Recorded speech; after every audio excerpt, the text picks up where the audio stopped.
Guys, what is going on?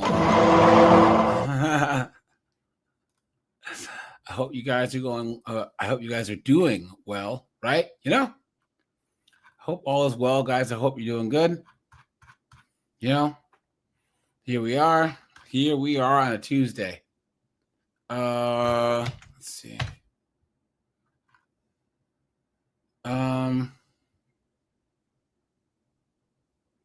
Let's see. Okay, so guys, here we are. I dropped the link to come on up in the Discord, guys. So, guys, anyone who's come on up, guys, just hit the link. And let's do this first, though, guys. There's a news story that I was going to find. Hold on, guys. Where is this news story? Keyshawn, what's up, dude? Yeah. The government's cutting down on food stamps, paying for sweets. You know what I'm saying?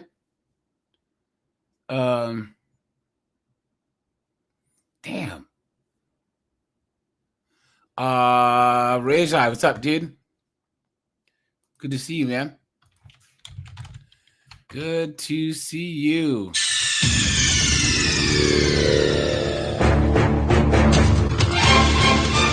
to see you, man. Right? Let's see. Let me see. Snowboard's here. DTM's here. Captain Palsy's here. What's up, man? Good to see you. Let's see. Guys, check this out, right? Now, guys, I told you guys, I don't ever road rage. I drive slow, guys. I drive like a grandpa, right? Matter of fact, I think I'm gonna make a fireside chat called, guys, drive like a grandpa. Okay, guys, it's not worth it. Don't speed. Don't cut people off. Right? Don't honk at people. Mind your own business. It's not worth it, guys. It's not. Guys, especially chicks. Chicks always honk their horns. Always do all types of stuff. Guys, a guy will jump out of the car and mess you up. Gregory, what's up, dude? Good to see you, man. Right? Guys, look at this poor bastard. Watch. Oh, wait. Sorry, guys. Here we go, guys.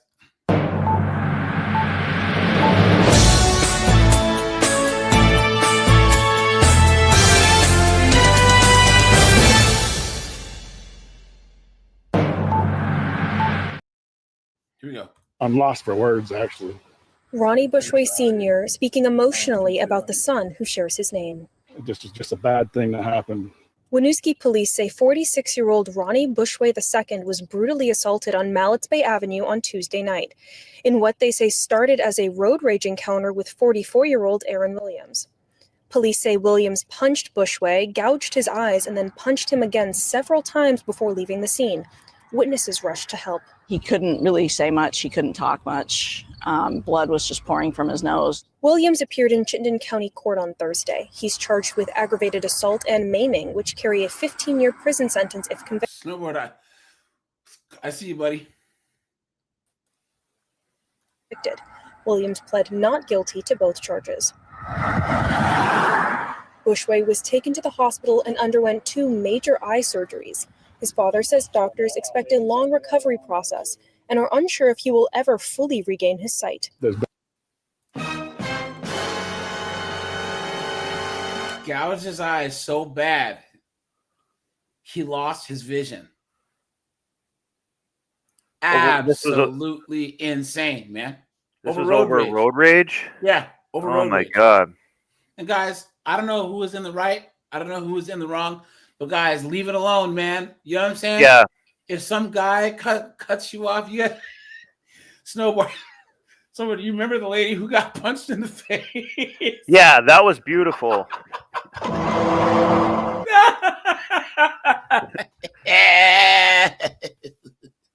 But that's what can happen. And honestly, you got to remember when people are driving a car, they can be amped up. They're having a bad day.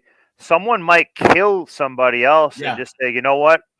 I just was in a rage and I actually made a mistake. Yeah. It's really not worth it. Like, especially if you're a bigger guy and know how to punch somebody, you might just punch. Like, let's say you punch somebody and knock them out and you're on the side of a highway. You each pulled over together. You can just drive off. Are you really going to feel that great about that you just left someone that, like, they could actually, like, die? Yeah, but like, a lot of times, you know what I mean? It's not the punch. It's when they hit the ground. When it hits the concrete. Yeah. Yeah, but I'm saying they're half hanging out into one of the lanes. They get their arm ran over or something. Like, you are actually responsible for that. You created that. Red Door's here. Steve is here. What's up, guys? Steve 225 is here. What's up, guys? Good to see you. But it's good to see these because it's can be really eye opening.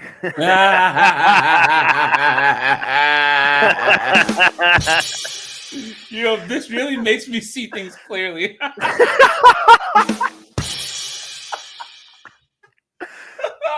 hope this guy's on the road to recovery. Yeah. Oh no, guys, come on, guys. We have to laugh to keep from crying, right? Yeah. Dante, Neon, what's up, guys? How's it going? What's going on at the hospital and with doctors? His wife's been with him the whole time. I don't know the recovery. It sounds like it could be a long time.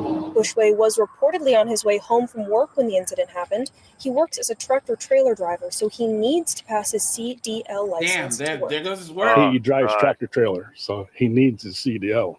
That's very important. That's the first thing I thought of was you got to have decent eyesight, but there are programs out there that might help him. He was active in his community. But do you guys think that if he starts a GoFundMe, anyone's going to give him any money? No, right? Nope. No, all the neighbors love him. Bushway Senior says that he has been in He was a contact truck with his son's driver. He was employer. probably like a really safe driver. Didn't do anything stupid. This was some maniac that got in a road rage. People who drive, I was a truck driver for a bit, and once you drive one of those big trucks, you start to see like how dangerous it is, and you just say, I'm not going to speed on the road or do any crazy stuff. It's just not worth it. It's just not worth it. You don't get anywhere any quicker. Your insurance goes up. Yeah. You get in road rages. It's just not worth it.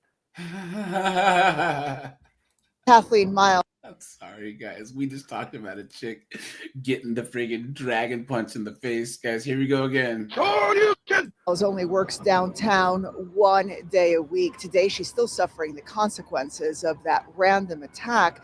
But it is what she found out about the person who prosecutors say did it that has led her to speak out. He hit me with such force. Sitting at home in Lake Villa today, Kathy Miles admits the last thing she remembers before. Oh, wow. Look. Jeez. He's like a lizard guy now. I guess they weren't seeing things eye to eye, right?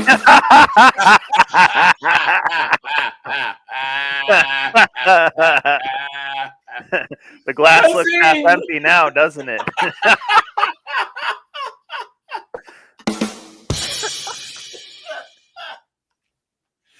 Oh no! Hindsight's 2020. That was this is 5 years late. Look at this! For her attack, guys, I want lizard eye. She has a lizard eye. You hit her so hard. She took the red eye flight back home.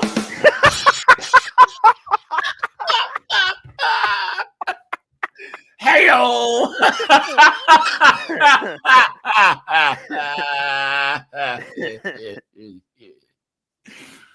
Oh yeah, Dante. This is in Chicago, right? Oh no, but Orange Man can't send in the. Hold on, wait. Yeah. Orange Man can't send in the National Guard. Oh no. Chicago's just fine. There's no crime in Chicago, right? So the Democrats say, please. You've been had. You've been took. You've been hoodwinked, bamboozled, led astray, run amok. What are you saying? You can tell she was probably Democrat because they said she works 1 day a week. Yeah. So that's Yep. you know what I mean, in downtown. True. So she probably has some like the nonprofit type job, you know. Well, at least this was a eye-opening experience. Oh man. Red Door. Yeah, I can't even. Oh, let's hold on. Red Door. You wouldn't have to feel bad because you'd shoot the motherfucker. We know how Red Door rolls. Yeah. He's up in Maine with a Pump shotgun. sawed-off shotgun. Yeah. You think she's gonna get caught? Red Door's got a 12 gauge and a tomahawk. She's gonna play. I wish someone would attack Red Door woman. Please, are you serious? It's gonna take nothing short of a bear to take her down. We've seen your pictures in the Discord shooting bear and moose. Man, I wish Nug would try and freaking actually. He has to somehow rent a freaking Hummer or an HD TV to even get to her house in the first place. I wish she would. You see Red Door putting mud on herself like Arnold at the end of friggin' Predator. Yeah. She said, I've been waiting for this my whole life. And just to be clear, I'll speak for myself. Look, she says, I carry I have to go tomahawk in my car.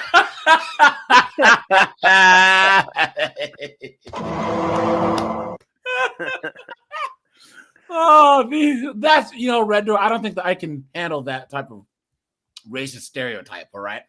Seriously, yeah. You can't perpetuate those stereotypes. Yeah. Gregory says, damn, you got knocked the fuck out of smoky voice. Yeah. But guys, here's the thing. Guys, the reason why this is so funny is because, guys, this is in a city where they're trying to tell us that there is no crime, where everything's just fine. Orange Man's wrong.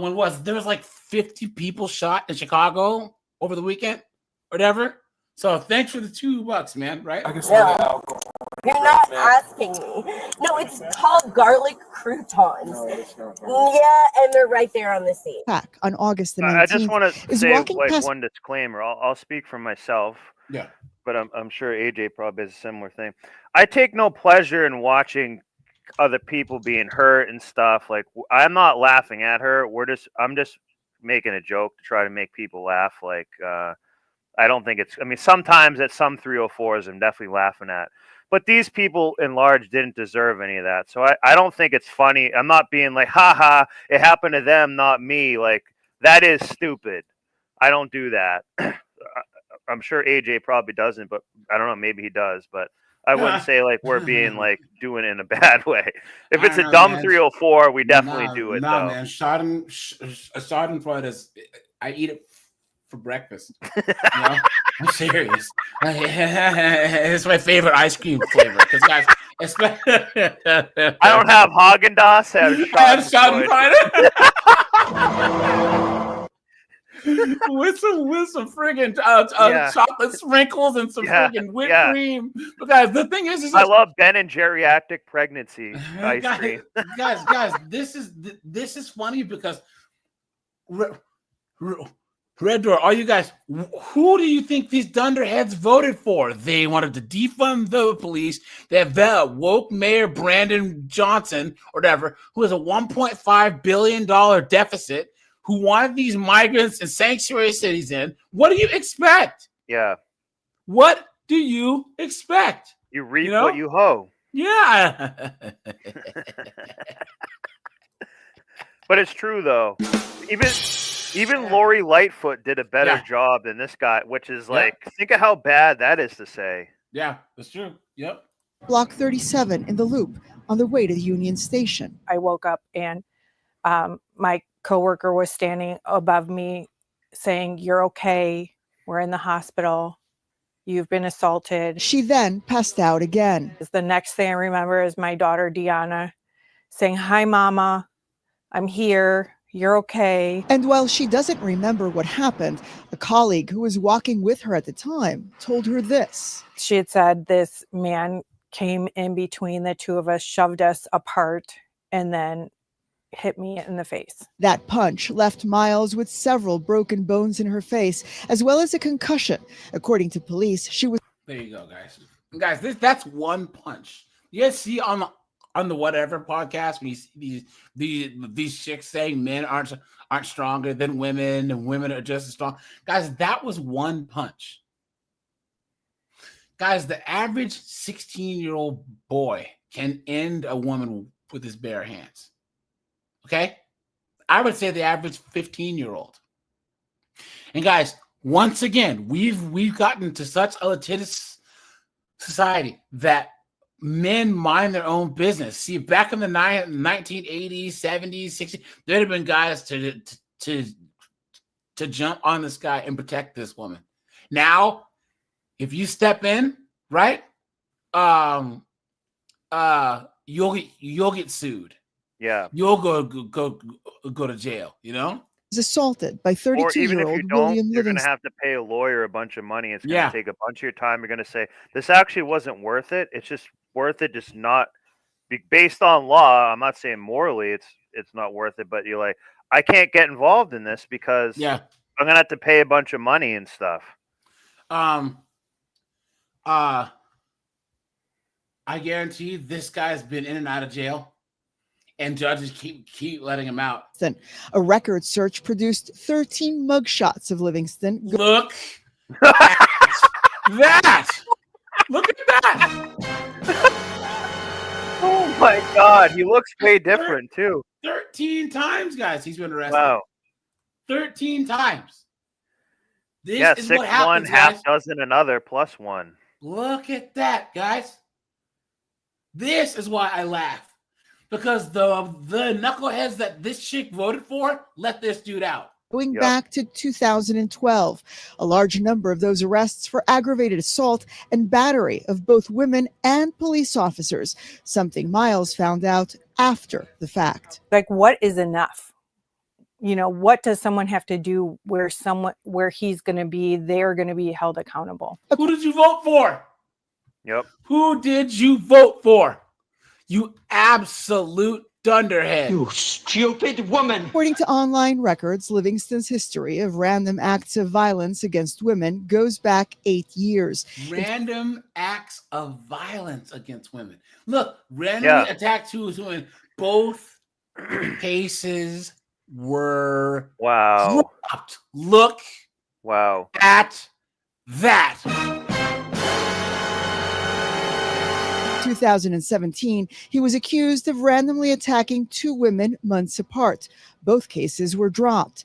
In 2022, Livingston was sentenced to 5 years in prison after prosecutors said he punched and attempted to rob 4 women within 20 minutes in the Loop. Within 20 minutes! And this guy's out walking around. Look at that! Yeah, guys, this is like, and he's a weak guy attacking women like that too. Yes. He's gonna keep. If no one's stopping him, why would he stop? Yeah, guys, this is Street Fighter Alpha 2, Akuma mode of Nug Nugs. You guys remember Street Fighter Alpha 2 had Akuma mode where it was like Akuma in the hardest setting? He is that level of Nug Nug. You know, this is like Super Street Fighter 2 Turbo M Bison of Nug Nugs, you know? Yet, just 14 months later, in 2023, while on parole, Livingston was arrested for hitting a woman in the face on North Michigan Avenue. Guys, how many kids do you think this guy? Oh, geez, like 7. Yeah. At least 7. At least, come on. Yeah. And in 2024, he was sentenced to 100 days in prison after punching a 15-year-old girl, also on North Michigan Avenue. I'm not going to let someone speak for me. I need to speak for myself. I need to say something. If I say nothing and he does this to another person, I'm going to feel bad. Livingston's next court date is set for September the 15th at the Skokie Courthouse. Another 2 Kathy weeks. tells us. Yeah, guys. Another 2 weeks. He'll be out. He can still get in a few more robberies by then. He'll be out. He'll be out. Wow. What it's going to take is for him to try and kill someone. I mean, he's going to actually get away with it. Guys, I'm gonna show this. I don't think this will get the stream taken down because it was on YouTube already. Hold on, guys, where are we? Here we go. And then we'll get started, guys. Buckle in for this, guys. You know what? We'll do this a little early. Guys, anyone who wants to come on up, guys, go to the Discord, right? And yeah, but guys, let's do this first. That's the sound of the police. Oh boy, look at this, guys. I haven't watched this yet, but here we go.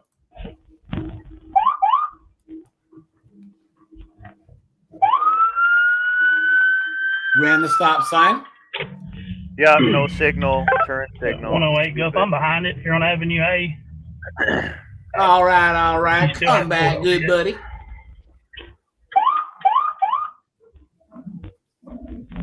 Like, what is this idiot doing? Pull the car over. What are you doing? She just drove around me. World's slowest police chase.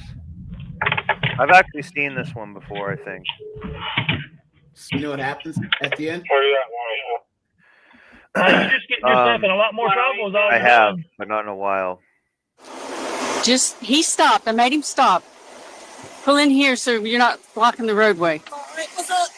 I just want to know what in the hell's going on. Yo, I don't goddamn know. You tell me. Well, they're trying to repossess your car. What's up to her? So, guys, she's supposed to have her car repoed, and she drove off, right? They said, ma'am, you haven't made your car payment. She said,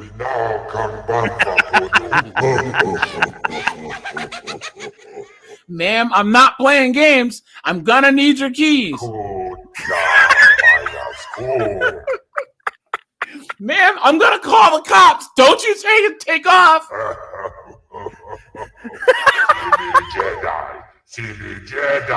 Because they say you didn't pay for it, apparently. Really? Yeah. Pull up here so we're not in the middle of the road. Just pull up behind me. Hell, they want, they can come get it. Hell. Well, they're trying to. Where is this? Well, let me be on Florida. Oh no, everybody's got a goddamn choice right now. I can't tell who is who. I don't know about the goddamn place. Well, don't drive off. So I said, fuck them and just come get my car. I don't know. Okay. Put it down, ma'am. Put it down.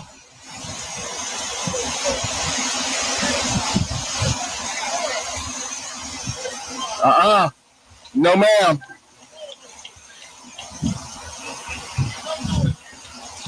You guys, Ford Fusions were actually good cars. Like all generations of the Ford Fusions, guys, are great cars. Especially the last generation, the ST with that twin turbo V6 in it. Man, you do a downpipe and exhaust and a reflash, you're like 450, 500 horsepower. It's crazy. My friend rented the hybrid version of it, and he was like, dude, you need to drive this car. It was like a half electric. It was like a great, he's like, this thing actually moves, and it's a great car. It handled nice. Even this first generation one here, a friend of mine had one for his company car. And it was a great car, man. And they always got rated good, too. So Ford just stopped making cars, so.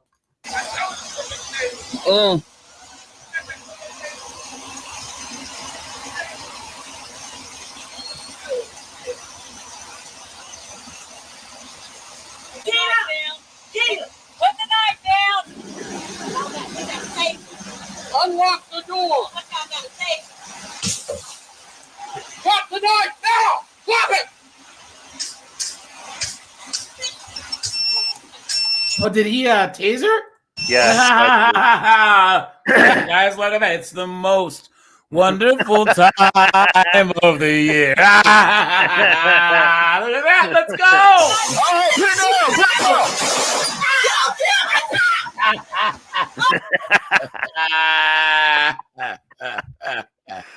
Oh my God.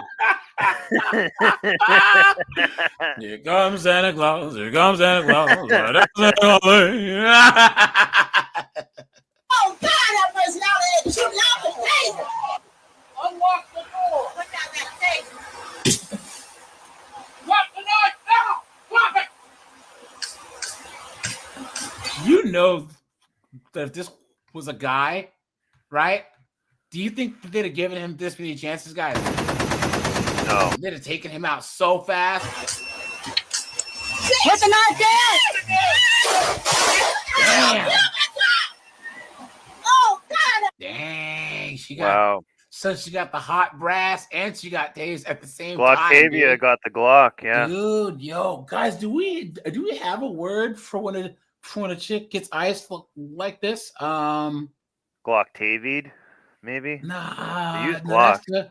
that's to coincide with some type of event or holiday or whatever. Breaking glass is Happy New Year. Memorial Day? Getting pepper sprayed is Cinco de Mayo. New Year's Eve is breaking Kwanzaa. glass. Oh, no, because white chicks get shot too. Let's see. Guys, let me know in the chat. You guys can think of something. Suspects down. She got a taser. We did taser. She came at me with a knife. What the hell did you expect me to do? The she's female right. cop shot her. Yeah.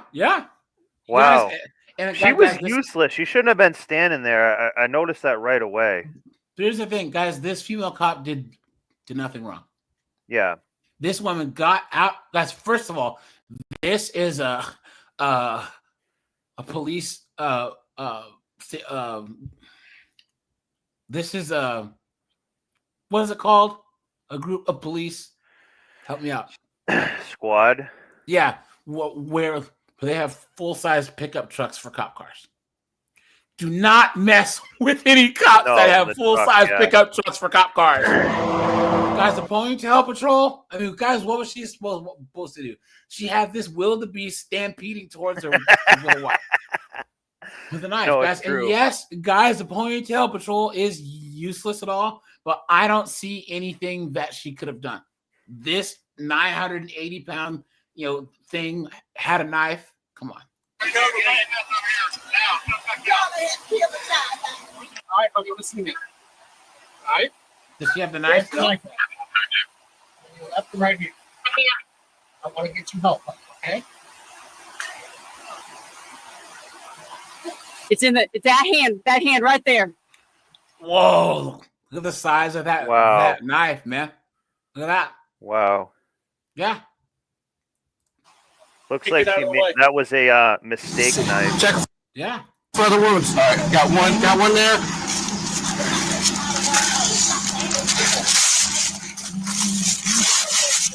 It's okay, honey. All right. It says in the good book, thou that playeth the stupid gameth shall winneth thou stupid prizeth. I think it's in Galatians or somewhere. Yeah. Someone says, I can't imagine getting shot over a Ford Fusion.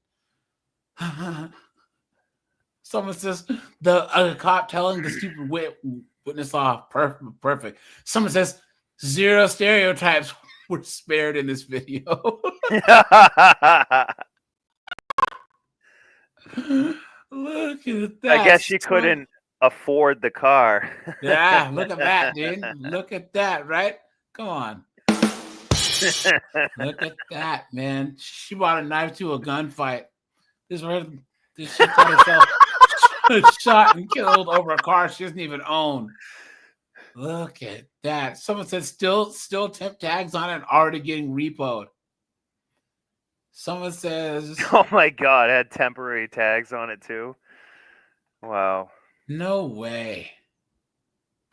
Anyways, guys, yeah, so that's what happens, And guys, thanks to police activity for this. Okay, so guys, the food industry, right?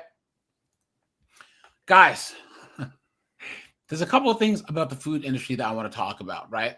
And the first thing about this is, hold on. There's an article that I want to pull up first. Hold on. Okay. So guys, we all know that calories in, calories out is a thing, right? That's how it works. Guys, one of the reasons I think that one of the things that irks me about modern society is that people have forgotten, like, we're so Western centric and America centric that people think that our standard here is a standard around the world. So what? How many times have I asked people what percentage of the world is white, and they've said like 40%, 50. A lot, including I thought it was like 70% myself at first. Yeah, too, to be of the world. Of the world, yeah. That's crazy, guys. Once again, 1.5 billion people live in China. 1.4 billion live in India. That's half the world's population right there lives in those two countries. You have Pakistan, you have the Bajans, right? You have Malaysia, Singapore, Indonesia, the Philippines, right? You can keep going, you know? Guys, 7 out of 10 people plus on this planet Earth are Asian people. Okay? The majority, 90% of people on planet Earth are skinny, are thin. 90%. Most countries on Earth don't have the availability of food for people to have the amount of excess calories to be fat. And you have people that are so spoiled, that are so in la land, that they think that like this is the only country on planet Earth where the poor can be fat. You have no money, you have barely any money, and you can be 500-600 pounds. That is absolutely insane, guys. Right? So people are so spoiled. I'm glad you're covering this topic. This topic is like hugely important. Yeah. So guys, it affects everything. There's a couple of calories in, calories out. Because there's this one British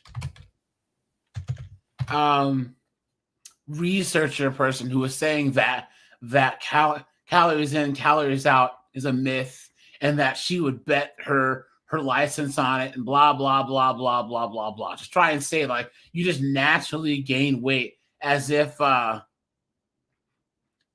weight just magically appears out of nowhere, right? I'm trying to find what this underhead was. When you're looking for that, I'll make a small caveat. Big Sugar and stuff is behind this whole body positivity movement, because they want you to feel good and be comfortable with that. Therefore, you keep consuming these foods, being comfortable, being that big, being unhealthy. They want you to feel mentally okay with it, where in other places they might shame you for it, or it's just generally like not acceptable. We say this is too much. It's gluttony. It's sinning in a way. It's too much. Well, my brother's powerlifting coach was from Poland during the Cold War, right? And they said that in Poland, if you were fat, they would throw stuff at you. You know what I'm saying? Like you would be publicly shamed because they're supposed to be in a communist country. So you're obviously taking more than your fair share if you're fat. Yeah. They used to say that you're taking food from the lips of starving children. Snowboard's pretty close. It's actually the high fructose corn syrup industry. I would say that it's the farming industry as a whole, because remember in the 80s that there was a whole bunch of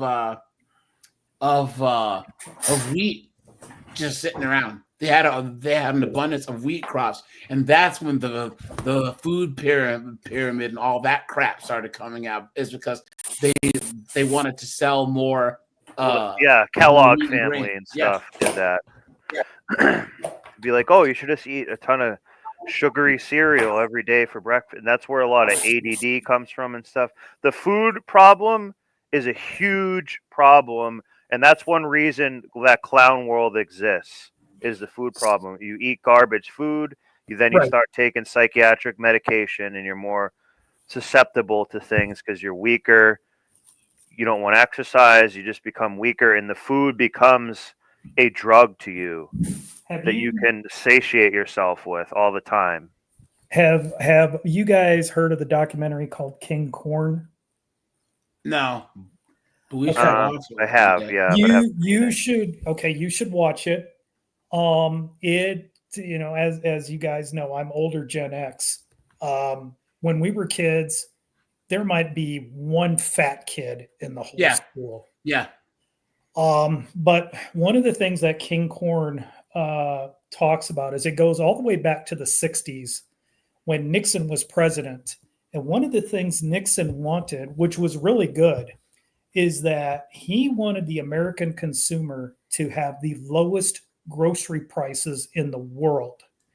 And in the late 60s, early 70s, damn near every square inch of farmable land in the United States was farmed to where we got these surpluses that Snowboarder was talking about.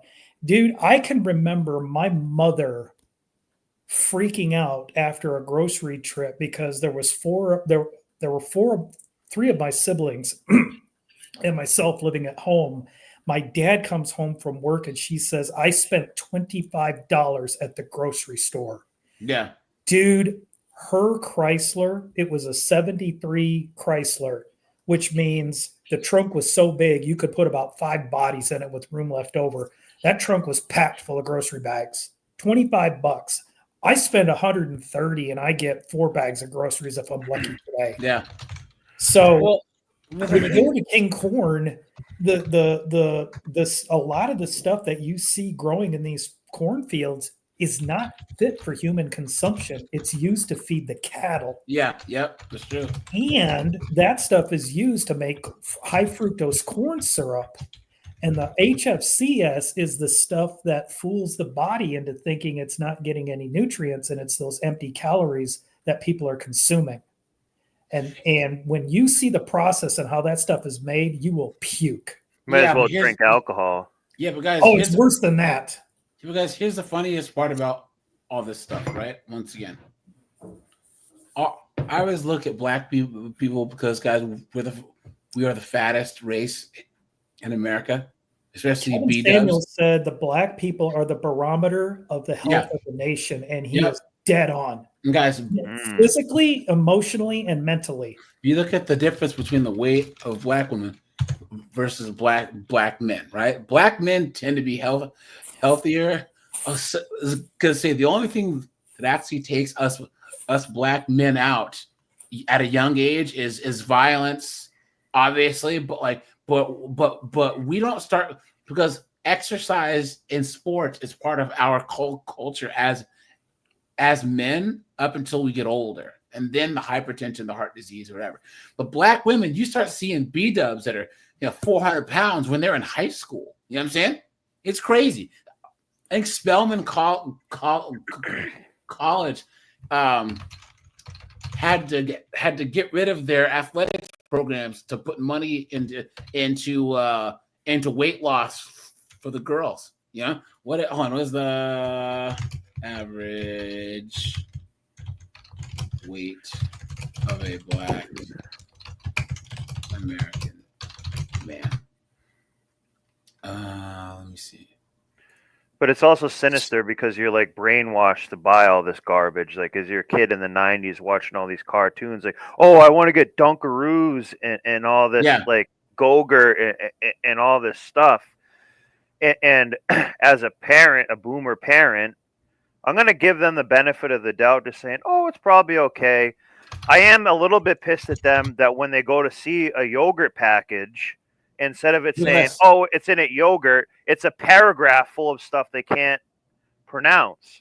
And that does piss me off a little bit that someone didn't speak up about it. Guys, the average black woman is 187 pounds.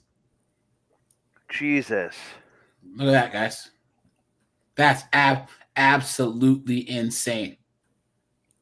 Think about that's crazy, man. Second. So the average height of a black guy is 69 inches tall. That's what? You know, one of the what's the height? 5'11". one of the other reasons they packed the food full of sugar? Because Well, they have a more malleable sheet. weight. Food is sold by weight and not volume. Sugar weighs more. Yeah, sugar is heavy. Exactly. But on the flip side, I quit drinking sodas probably over 15 years ago because I noticed every time I would drink them, I'd get a bellyache. Yeah, juice too. Yes, juice is not good for you either. Got to looking at the ingredients, and the number one ingredient is high fructose corn syrup. Yeah, that's true.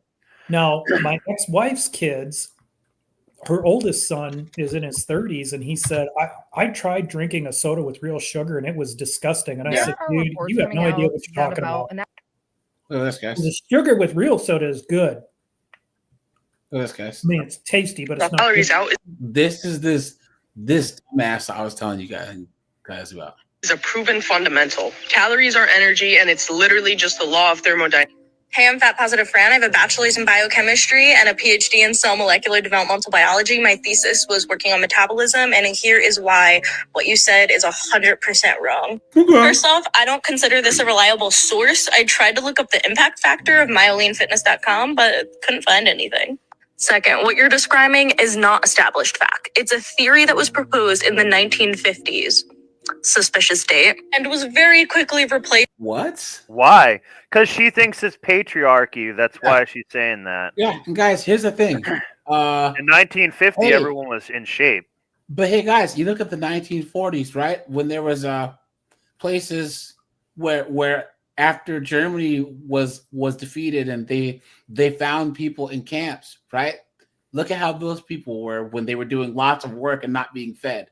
Look at how when they found prisoners of war that the Japanese held on certain islands, how jacked up those guys were. Guys, if you don't take in calories and you burn them, you're going to lose weight. I got one for you. Hold on. This is what I was telling you. Snowboard. You're basically a lumberjack. What's a lumberjack breakfast? Oh, like a bunch of eggs, but like you basically, if I'm burning I average burning about 3,800 calories a day. Yeah. You have to have a big breakfast for that. Yep. So you got, what is it? 3 eggs, 3 pancakes, 2 pieces of ham, 2 pieces of bacon, 2 pieces of sausage, maybe some hash browns. But you might skip lunch too. Yeah. You're just working like a maniac. You're like, I might take a break, but I might not eat lunch. But the whole point is, people eat lumberjack breakfast, and they're not lumberjacks. You're eating 1,500 calories in the morning, and sitting in an office, and then sitting at an office, and then eating Kit Kats off of Deborah's desk, and then eating sodas. Because I used to work with a lady, guys, at work. She would drink 5 bottles of Coke a day. 5. Oh yeah, not the cans. A bottle, right? Guys, Are you talking about liter bottles? No. The like the regular size bottle. No matter what size they are, it's not good. 16-ounce bottle. I remember there's like 275 calories in each bottle. So let's times that by 5. So she's 1,300. Oh god, that's 1,000 calories. 75 calories in soda alone. That's that's not counting breakfast, lunch, dinner, or anything else she ate during the day. Corey, what were you saying? No, I was agreeing with you, but I wanted to point something out, and that is, anybody in the chat live around the Ohio Valley where there's the Amish or the Mennonites? Yeah, they're not fat. Yep. No, because I was going to say, point out a fat Amish person, and you're not going to find them. They're skinny all the time and strong. But what those folks eat, they eat basically what Snowboard eats for breakfast. Yeah. But they're sitting there moving around a lot. What people don't consider is how sedentary our culture is. Especially if you live in Texas, people spend money on food and gas because they drive everywhere and then eat like because our cities aren't walkable. Yeah. When I was in the Navy, we walked everywhere when we went to a foreign port. When I was in Japan, when I was in Hong Kong, when I was in Singapore, Korea, we walked everywhere. And then if it wasn't within walking distance, sometimes you took a cab. But yeah, man, It's just crazy to think about. Oh, that's the other thing that I was gonna say, guys. I find it funny that they talk about food deserts and blah blah blah because all these stores are all shutting down in the black neighborhoods because Nug and Glocktavia keep walking out with stuff. Guys, why is it that African immigrants can live in predominantly black areas and shop at the same stores? Because they're eating the healthy fruit and vegetables. Anytime you see a store looted, they're taking the DiGiorno pizzas and stuff. Yeah, they aren't taking celery. And this is why I would say that there's a difference between low income and poor. Guys, you want to live around low income people, not poor people, okay? Low income people are the Vietnamese immigrants, they're the Romanian immigrants, they're the African immigrants who, their stuff isn't new, but it's organized, it's clean, right? They cook their own food, you know what I'm saying? Like, they're respectful. Those are low income people. Poor people, Trailer Trash, Tammy, and freaking Cletus, Nug and Glocktavia. You know what I'm saying? You are never, ever, ever, ever gonna be able to have a decent life living on those bozos. Guys, make sure to hit the like button, guys. Hey, I want to point something out. Yeah. This chick you got up there, she said she was a fat positivity person, which immediately I discounted her. She's an idiot. But guys, you guys know where the whole body positivity thing started, right? I don't remember. I was guessing it's like motivated by big sugar and things like that because it helps them justify the sales more. Guys, but I actually don't know where it originated from. Movement started.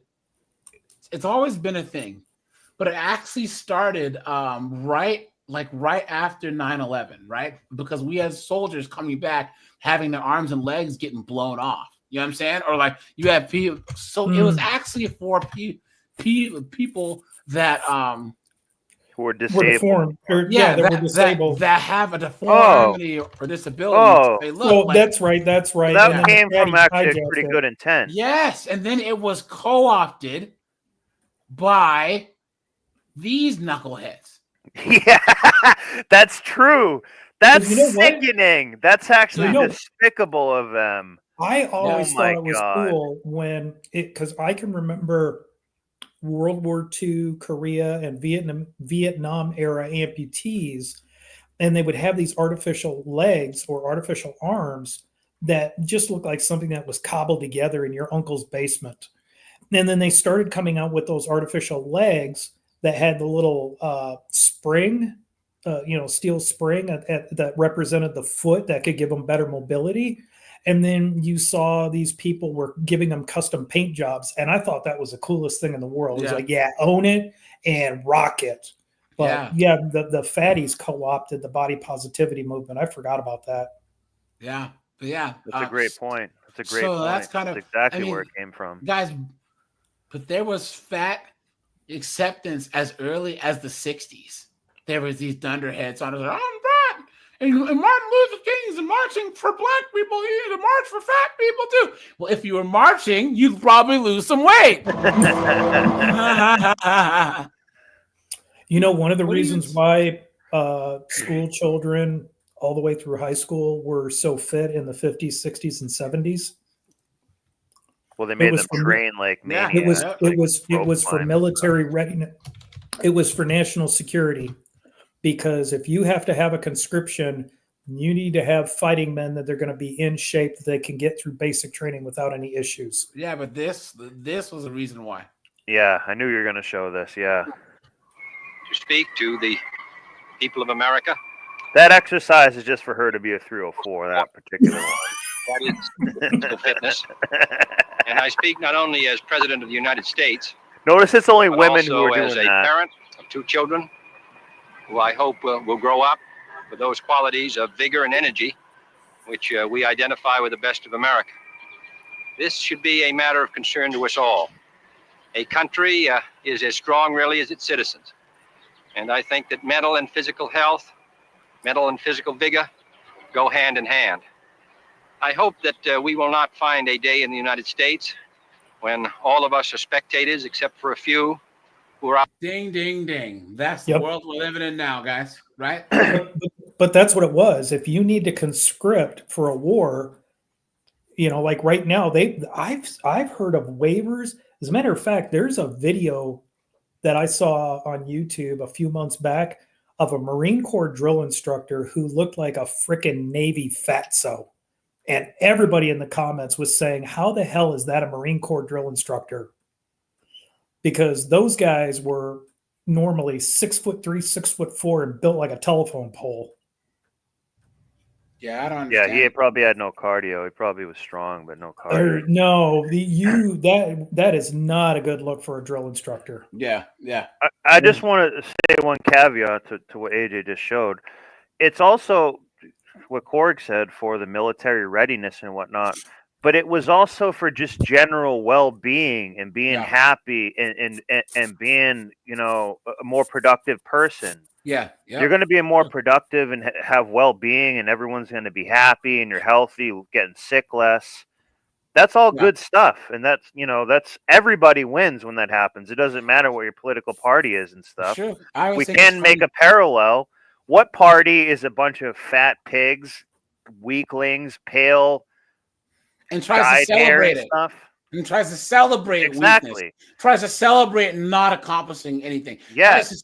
Tries to shame people who want to better themselves and stuff, monetarily, physically, right? In any tangible way. Who actually says that appreciating the journey and not just the goal, the struggle, the fight, somehow that's toxic? Absolutely insane. And that's why they want socialism or communism. Yeah. Why? Because I can just sit and eat all day and let someone else do the farming. Yeah. You know, be out in the field digging holes and stuff. Oh, speaking of that, hold on, guys. Well, here, let's rest of this. On the field, I hope all Americans will be on the field. That is, they will concern themselves with the education of their children, with the physical development of their children, with the participation in the vigorous life.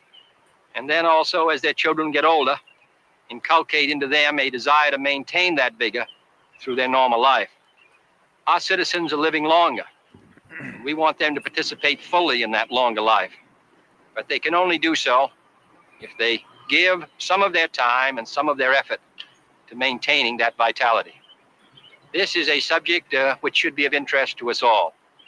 And I hope when we have seen the astonishing results which we have seen from our work in a few schools across the country, where we've been able in the short space of 2 and 3 months to change the physical habits and strength of our children, that this will spread to every school district in the United States, that all of us will participate in the life around us. Can you imagine going to the average high school and taking 15 to 25 boys and having them run in combat boots? Guys, what would you hear? What would you hear? I'm getting a blister. This is stupid. Guys.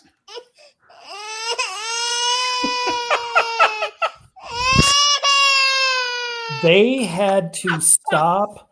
They had to stop having people wear combat boots in Navy boot camp in the 90s. Yeah, because these kids were getting blisters on their feet, and I can remember we had to double time in Boondockers, and it sucked. You know, the reason why they stopped doing combat boots is because all these boomer veterans were having knee and hip problems, and it was getting service connected, and the military didn't want to pay for their bills. Both my parents, my uncle, my oldest cousin.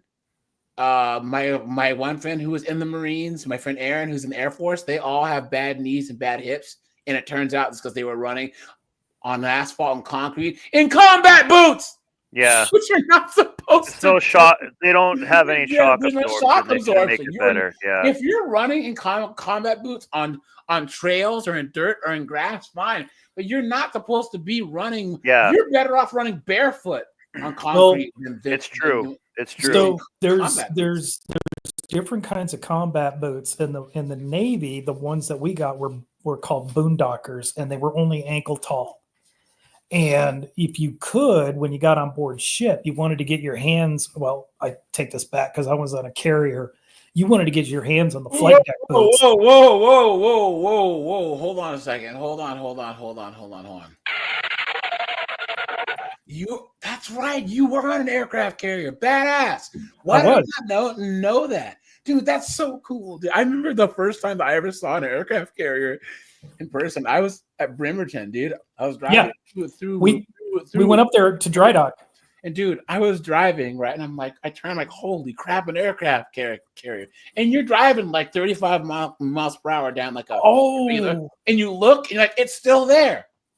Were you? Look, it's still there. Dude, it's that big. It's that big that it takes you like a long time to drive by it. Yeah, it's like a train. It's one of the most incredible things I've ever seen in my entire life.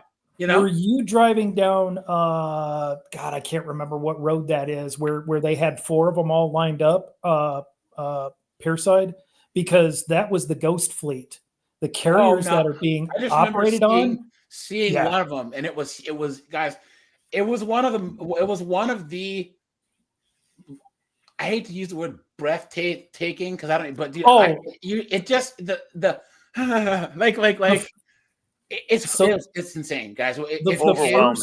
Yeah. When I went to go report aboard ship, I went down to San Diego to try to pick it up, and it had already left San Diego, and so there were a bunch of us in a van, and this other guy had to report to the USS Ranger. So they said, well, we're going to drop this guy off, and then we'll take you back to the barracks and blah blah blah. And I said, okay.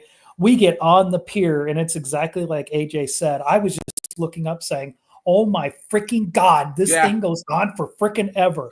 Yeah. I'll throw some quick stats out at you. The flight deck is 4 acres. Damn. What? Oh my God. Oh my God. That's like someone's whole downtown Main Street, the whole strip.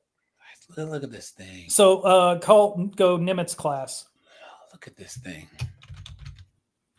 So the Nimitz class is the one that's getting phased out, and the Ford class is the new one. I can talk about these things forever and bore everybody to death. America! Look at that, dude. Look at that. Now, let's go.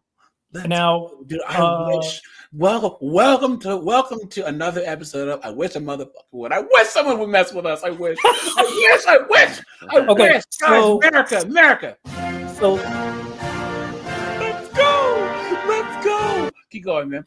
So look up USS America CV-66. You said USS what? America CV-66. CV-66, okay. Okay, so this is the America class, which is not to be confused with the Nimitz class. These were conventional powered carriers. All right, guys. So that was a diesel engine? Yes. JP5. So the Nimitz class and the Ford class have English. They have 2 reactors. Right. English, dude. we need lane. Oh, I'm sorry. JP5 is jet fuel. Thank you. Okay. I thought when you said conventional, I was like, oh, it's a huge diesel engine. Now, so click on that picture of the America there. This one? Yeah. So AJ says don't swear, but I'm going to swear anyway. There's a lot of shit talkers out there that say, oh my God, a carrier is so easy to sink, blah, blah, blah. You've been had. You've been took. You've been hoodwinked, bamboozled, led astray, run amok. This carrier right here is sitting at the bottom of the Atlantic Ocean. I think she's in a canyon that's 7 or 8 miles down. It took them a week of firing missiles and torpedoes at that thing to try to sink it, and she wouldn't sink. Wow. I think it was SinkX 96. And this is a ship that was built back in the 1960s. Did you guys see the one chick was like, you You Americans will find out the wrath and the fury of the Houthi Navy. Oh, here you go. Guys, here we go. Here we go. Here we go. Oh my God, this clown. Unaliving 10 of their members. This entire time that the Houthis have been on the Red Sea ships, they have not unalived anybody. They have just blocked shipments. Okay? They have not unalived anyone. And look at what the U.S. Army has done. They have started a conflict. They have unalived 10 members of the Houthis. There's We going to be could send the Boy Scouts after those clowns. Yeah. Okay? Giancarlo, the USS Gariskini. Hold on. Okay. They have started a conflict. They have unalived 10 members of the Houthis. There's going to be a retaliation because the Houthis are not the one to be played with. Okay?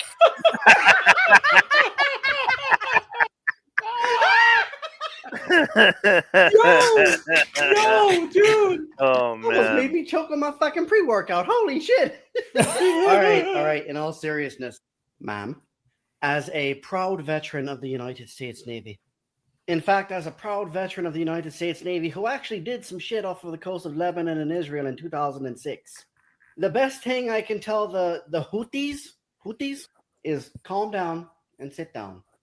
You see, there are some people in this world who at one point in time posed a possible threat to the United States Navy.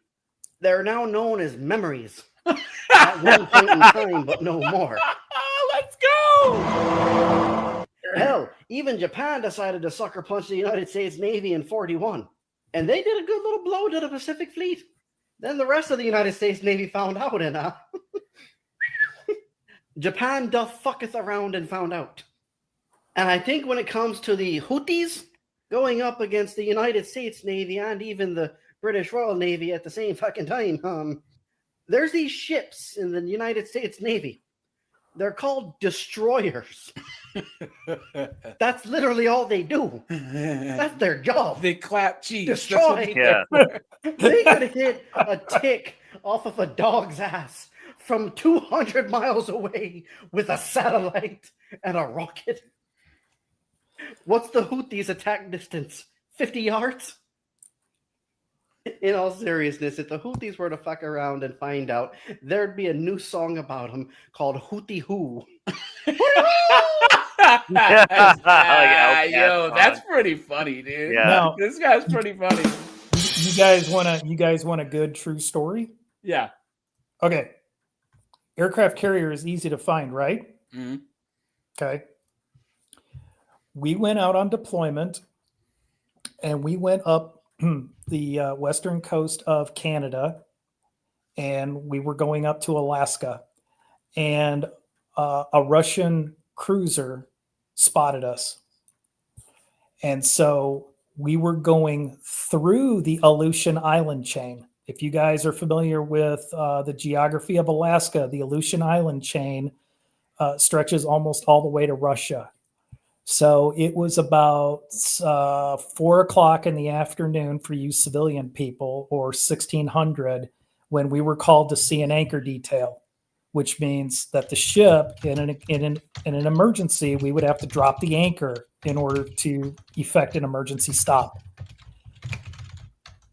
Right around when the sun went down, and we had an escort ship with us, right around sundown, we're all there on the forecastle, and next thing you know, hey, the ship feels kind of funny and it's moving weird. What we had done is our escort ship had run interference of the Russian cruiser that was looking for us. We backed into a cove up to one of the Aleutian Islands and shut off all the radar and sat there for 2 hours. And they went right past us. Wow. So about 2100 hours, they kicked up the engines and we start steaming again. That night, so I had the balls to fore watch, which was I would go up on surface watch, and on surface watch you were trying to keep, yes, Dante, we were playing hide and seek. I was going up on surface watch, which is up on the island structure, and there's 3 lookouts, and those guys are looking for other ships, and they're coordinating with the guys down in the Combat Information Center. When I was going through the hangar bay to go up to the island structure, I saw an F-14 that was painted USS Enterprise. And I thought, what the hell are we doing with a plane from the Enterprise? And then I saw another one that said USS Nimitz. And these Airedales were just going nuts with all their sanding equipment, and you could smell paint everywhere. I didn't even think about it. I go up to watch. I do my 4-hour watch. I go back down at 4 a.m., go to sleep. Workday rotates. I go all around. I end up on the 1600 watch that afternoon. I get up there, and the guys in combat are just absolutely giddy at what's going on. And I said, what's happening? And they said, oh, well, it turns out last night the air wing repainted every other bird, Nimitz and Enterprise. And they spent all morning launching aircraft, and these aircraft have been buzzing the Russian cruiser. The intel guys intercepted the radio traffic from the Russians. The Russians were radioing back to Moscow. We found the Carl Vinson. We've spotted planes from the Enterprise and the Nimitz, but we can't find the other two carriers. They followed us all the way through the Sea of Japan, all the way down to the Philippines. They waited for us to get done with a week of liberty in the Philippines, and then they chased us to Singapore and finally gave up once we hit the Indian Ocean. Morons. Oh, the Russians. I told you yeah. There was that one Russian GTA Navy. Yeah, who came into the United States in the 80s. Oh, there was on a diplomatic mission or whatever he was talking, and they were in the this American ambassador was showing him around the United States, and it was in the mid to late 80s, and he saw young kids in schools using computers. Yes.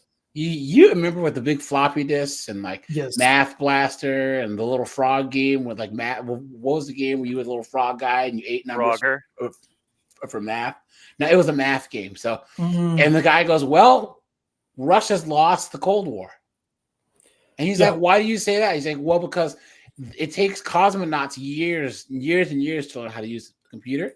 In the United States, 6-year-olds are using computers." He said at that moment he knew that Russia was cooked. And remember, guys, once again, in the Soviet Union, the cities had pretty good amounts of technology, but the rest of the countryside, guys, they were basically living like a, barely industrial lifestyle. So they were cooked. My good friend is from there, and he said he was like he was taking dumps outside and stuff for years. Yep. Now, guys, back to the topic here. You're right here. Is a proven fun 50s. Priming is not established fact. It's a theory that was proposed in the 1950s. Suspicious date. And was very quickly replaced by the carbohydrate and slim model. The energy balance theory was actually based off racism and a little anti-Semitism. Okay. You've been had.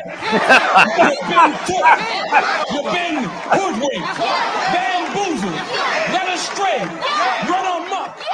I have no idea who this lady is, but I've been preemptively blocked. And everyone who's tagged me has also been blocked. Time school. Straight off the bat, she doesn't understand the carbohydrate insulin model of obesity because it doesn't defy the laws of thermodynamics. It simply proposes a reverse causation hypothesis. So the energy balance model states that overeating and decreased physical activity leads to fat storage. Whereas the carb insulin model states that consuming carbohydrates leads to higher insulin and this leads to fat storage, which then drives hunger up and decreases metabolic rate, which gets you to eat more and then repeat the cycle. So she just debunked her own video because no matter which model you believe in, you're still complying with the laws of thermodynamics. And actually the carb insulin model has been disproven by the most robust metabolic ward studies, where a high or low carb diet leads to no differences in body fat loss when calories are matched. So it's still calories in versus calories out. Glass is missed. Crazy, right, guys?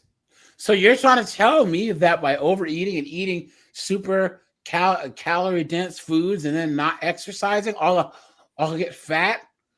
But if I eat less calorie dense and less processed foods and less sugar, and I get more active, I'll lose weight? No way.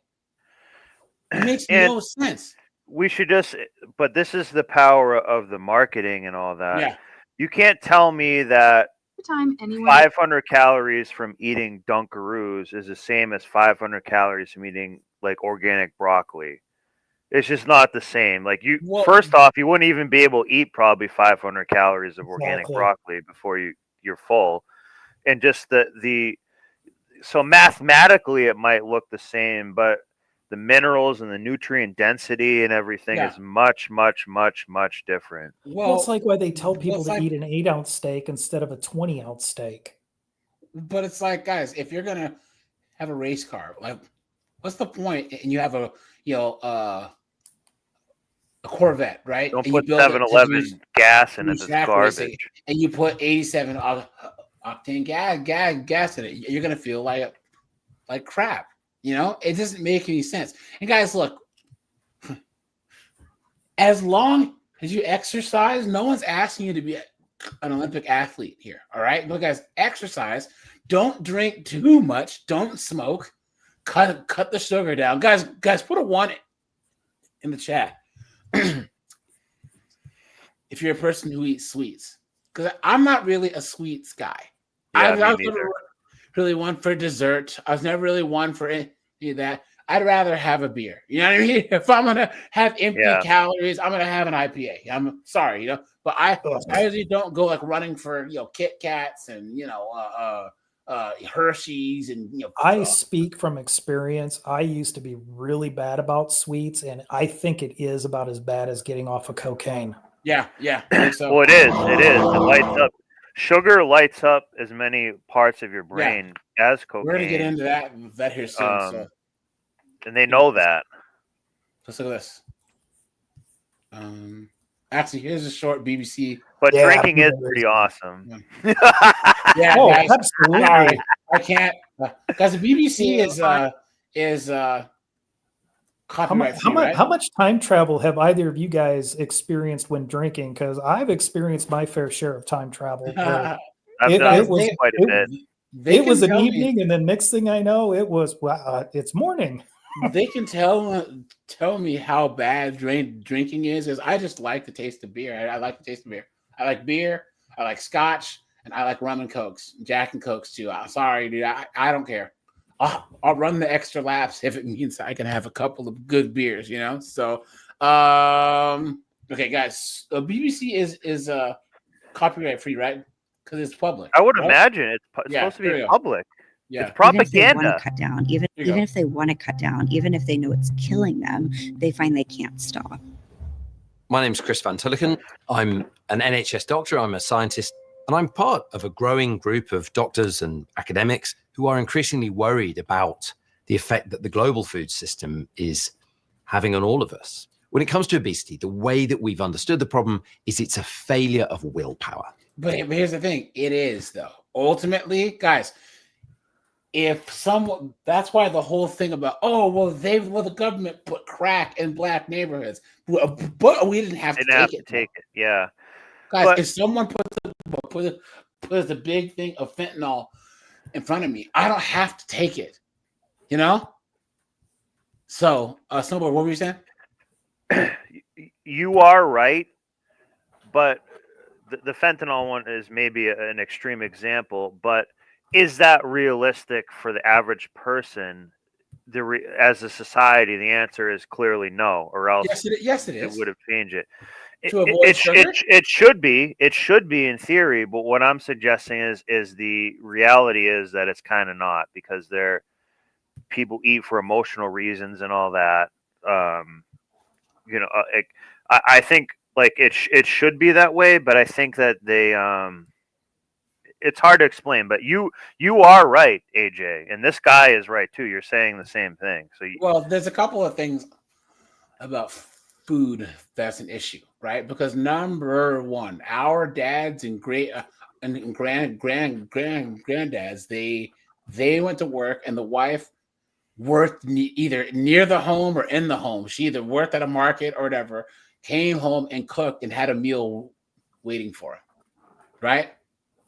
And then what happened? Women started working, and there was less and less time to actually prepare good food.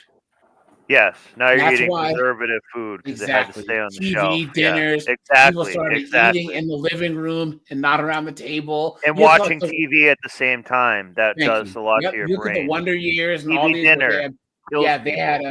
They had family dinners. You would eat at the table. You guys remember when you would be like, guys, put a 1 if you're old enough to where you don't want to eat your vegetables. Your mom, you're not leaving this table till you eat your Brussels sprouts. I don't want to eat my Brussels sprouts, right? Also, it would be a time that you need to take responsibility. They're going to ask, like, did you go to school today? Or your teacher, I heard your teacher said that you were screwing off, and the neighbor said you were ringing the doorbell and running away. Like, what's that about? And if the phone Things rang, like that. nobody answered the phone as Yeah. you were eating. So, guys, and you can. Here's the thing: isn't it funny how most of us guys that are single, right? Like, when you're single, guys, think about what you would eat as a single guy. You would just go to the store and get your essentials, right? You know, some eggs. Well, you know, maybe every now and then have a burger. Turkey you know what I mean? sandwiches. Like, turkey sandwiches. Get like some chicken or whatever, and just make your food. This is why you don't, guys. The whole obesity thing is ultimately a woman's problem, and that's why they're ringing the alarm. Hell, most of them can't even cook. Yeah. More No, it's guys true. I It's know true. They don't know can't. how to They can cook. barely cook an egg. Yeah. Really. Yeah. It's a big problem. They can't make anything, and the things that they make are all shortcut stuff, which have a ton of preservatives and salt, chemicals, preservatives, and salt and preservatives. Like, here's one of the key things that of this entire thing. Preservative means that you're eating dead food. It's preserved. It's mummified, so it stays on the shelf longer. Yeah. That's what it is. So instead of eating fresher food that has more life force, if you will, and whatnot, it's preserved to be on the shelf way longer than it should actually be acceptable to be, because they add formaldehyde essentially to it. But here's the thing about preserving foods, right? So there's it is important in a way. Why blacks, Hispanics, and Asians, when we going to the West, have problems with high blood pressure and hypertension, right? Because in places like Africa, Southeast Asia, whatever, there was plenty of food, and it wasn't cold, right? Even like parts of North America, right? You could just go and pick stuff out of the ground and eat it. You know what I'm saying? Like, there was plenty of stuff time. In Europe, right, it was cold. So most of the food preservation techniques, salting, smoking, came from Europe. And now in Canada, the United States, or whatever, we have a Euro-based diet, and that's why when you see a lot of blacks and Hispanics eating a lot of American food, that's more salt than we've genetically adapted to being able to process. You know? And it's also, on top of that, it's also like fake salt. It's not sea salt with all the minerals. It's like fake Morton's. That Morton salt has no iodine. It doesn't have magnesium. Like, salt should be, like, salt used to be worth a lot in certain spices and stuff. They were like traded with gold and stuff. Yeah. What we have now is not, the purity isn't the same, but also it basically is like non-existent in a way, the way that it was before. I want to do this first one. Let's do this. Hey, AJ, I threw a link in the chat. It's a comparison in McDonald's French fries between the US and the UK. Yeah. Hold on. Just one other quick thing. In like Russia and some other countries, you can't even have GMO food. It's illegal. They won't even make it. There's no such thing. Where's the thing about sugar addiction? Hold on, guys. Because sugar addiction is a real thing. Like, I don't know if any of you guys have stopped drinking or tried to stop drinking for a while. It's very common that you want to go out and eat candy bars and chocolate and whatnot, because it lights up like pleasure So why do you centers think in the brain. That's where is it? If some of you guys like to cook from scratch and you're looking for a sweetener substitute, maple syrup is a real good one to use instead of sugar. Which one is this about? But sugar. Here, when you go to buy maple syrup in the store and you buy get the real Jemima's, what is that? It's corn syrup. It's not maple syrup. It's a lie. Same thing. Like, I do this to mess with people. Hey, can you pass the red 40? And you're pointing to the ketchup. because that's like what it is. But people need Right. to take responsibility for that. Yeah. Or see No, it. You know what I mean? Like, it's not ketchup, it's chemicals with some ketchup in it. We're kind of Yes. known for that here in the UK. I'm a clinical health psychologist, and I practiced for my entire career in the National Health Service over here, helping people with chronic health conditions cope as well as they could, basically using psychological techniques. And then I collaborated with my husband, Dr. David Unwin, who's a GP All right, who's been get to the point. And you mentioned your husband, Dr. David Unwin, who I've had on this channel before, and who I hope to sit down with when we're in London in May for a proper interview. He gets all the credit for reversing this type 2 diabetes, and I suspect, Guys, isn't it funny how people try and treat they try and treat type 2 diabetes like it's type 1 diabetes, like type 2 diabetes is inevitable. Like it's no, dude, lose some weight, get in shape, get healthy, it'll go away. You know? Yeah. What are you talking about? credit should be spread around to a little bit more, because I think that your psychological acumen probably plays a significant role in helping people for policy and treatment and so on. And at the minute, we're in the middle of a big consensus operation, a big consensus program. So we did make a previous bid to the WHO, and we said, that it's a substance use problem. The way that some people relate to certain foods is a substance use problem, and not surprisingly, they knocked it back. We thought they probably would, but what we were interested in is what would the arguments they would make about why not to accept it as a condition. Because if they called sugar a harmful substance, like it should be controlled, it's going to cost trillions of dollars. So much money. Yeah. Not billions, guys. Trillions.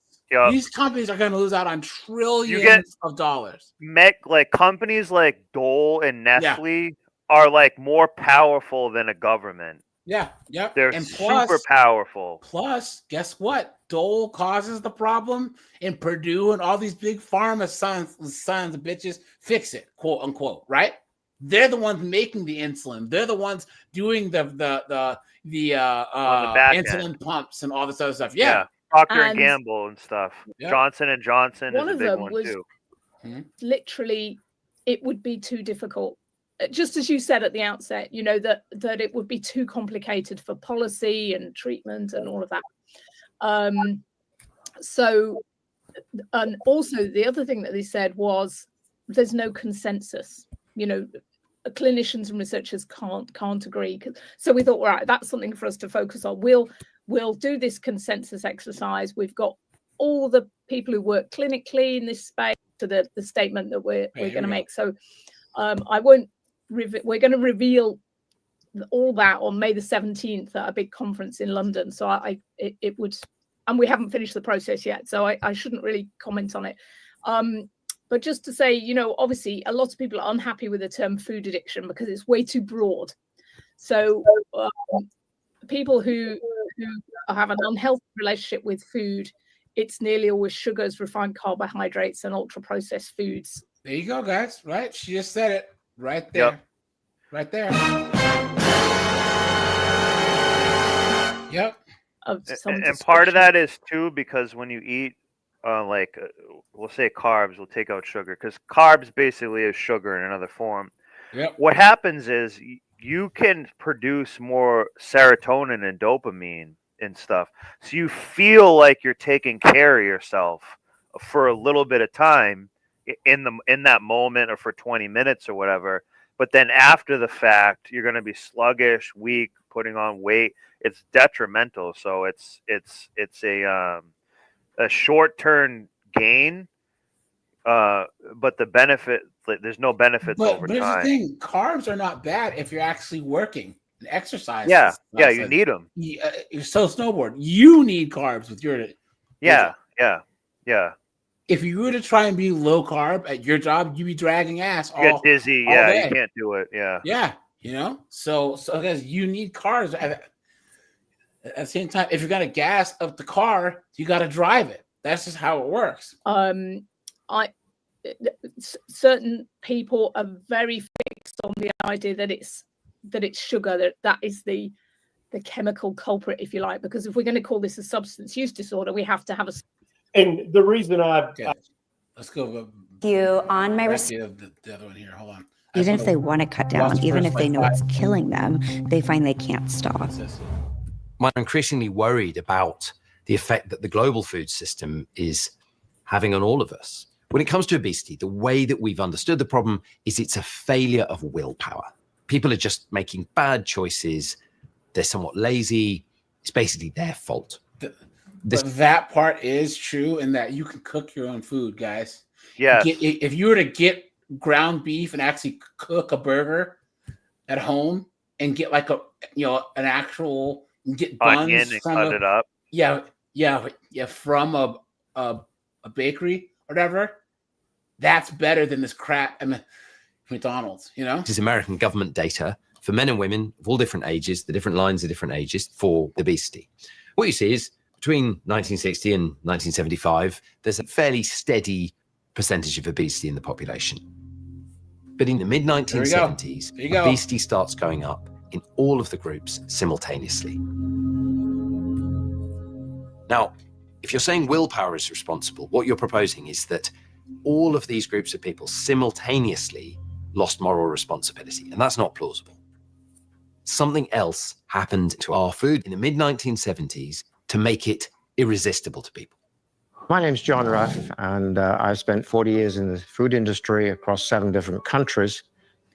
Companies spend a lot of time optimizing all aspects of their product, the flavor, the taste, the texture. Hey, remember, guys, you remember, Korg, in the 80s, the whole low-fat craze?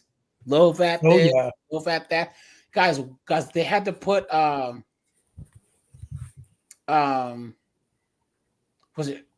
they had to put sugar in everything so that it didn't taste bad. Push the fat around. Taste the fat out. Once you took the fat out, everything tasted bad. So they would offset that nasty taste by putting sugar in it. Right. People want their product to be as good, if not better, than the competitor, so it will sell more.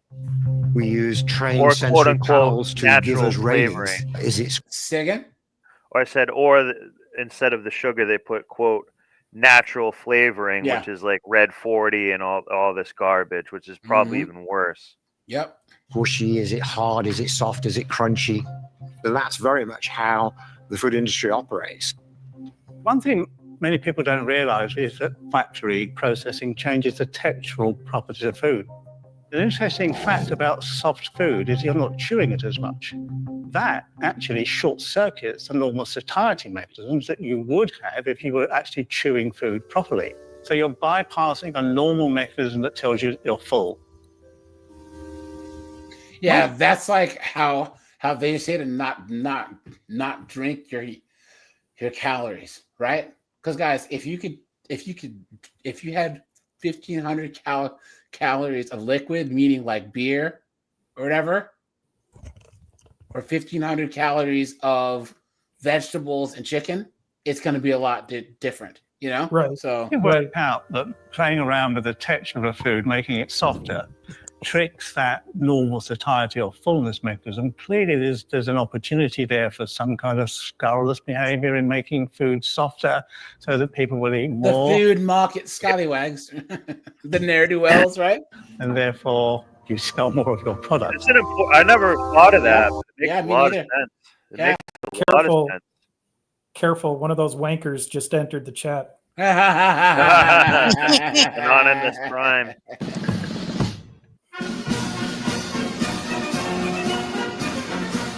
Oh, speaking of that, I was going to show you guys. Hold on. Guys, hit the like button, hit the subscribe button, guys.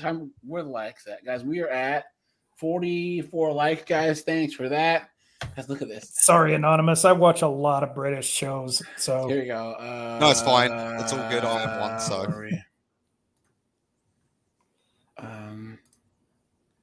Let's see. 1 second.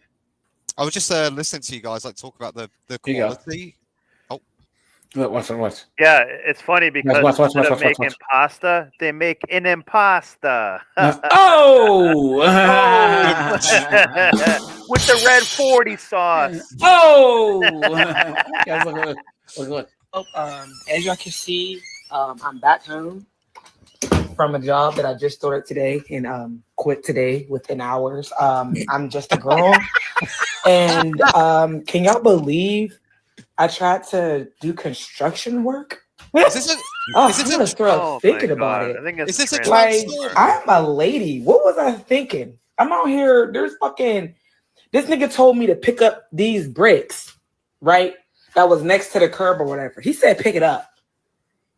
Nigga, I can't. What the fuck do you mean pick it up, nigga? You pick it up. Be a fucking man. The fuck? I'm just a fucking lady. Like, you don't know how to be a gentleman around this bitch? Hell no. All right. Then why do we have to wear boots in 90-degree weather? Like, no, what's going on around this bitch? I just don't understand why we wear these long ass fucking boots. They're actually pretty fucking heavy on my fucking feet. It's to protect your head, you dummy. I tell him, like, yeah, but I'm not gonna lie, I can't pick it up. Like, it's too heavy.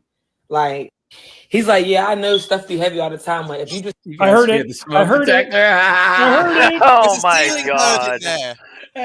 Squat down and pick it up with your hands, but use your legs to get up. I said, nigga, I can't. Do you see? I'm a girl, nigga.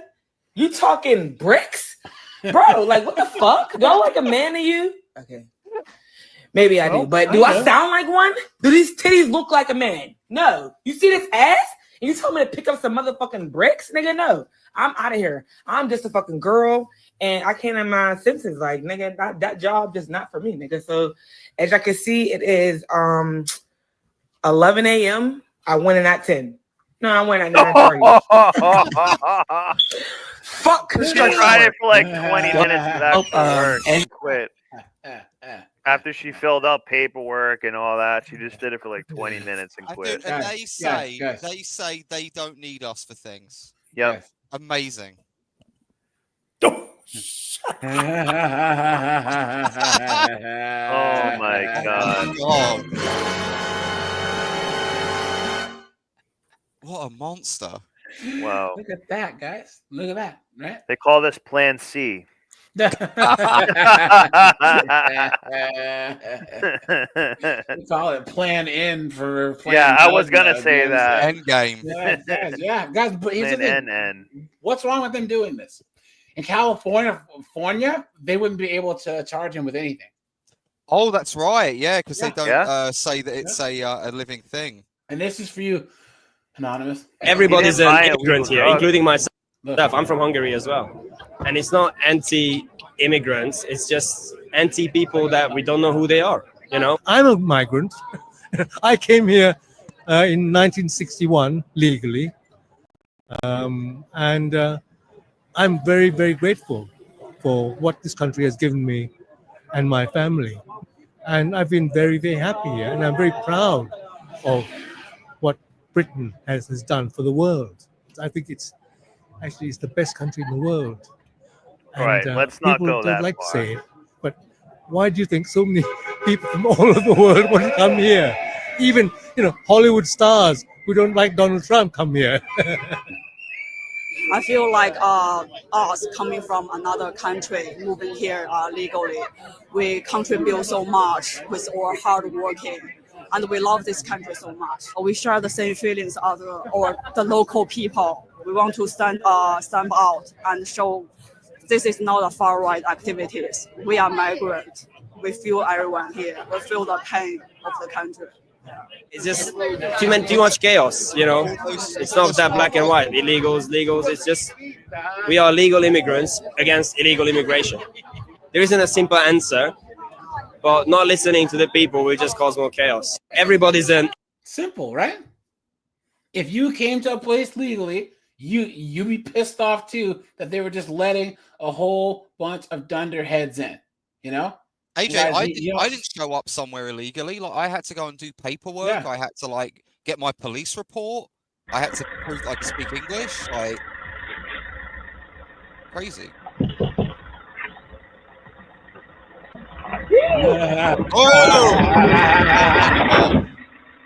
He tried to kick it. This is in the UK as well. What was that gonna do? You absolute dunderhead, guys! You stupid woman! She could have killed herself. Oh my god!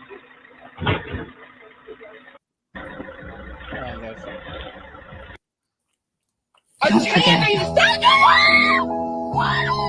I'm also just a girl.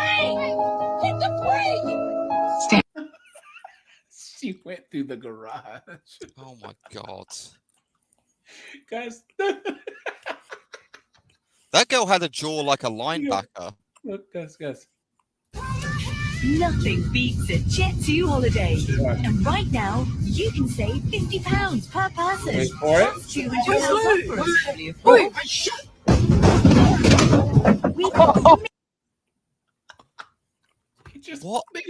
They just kept going through an intersection, guys. Watch. One more time.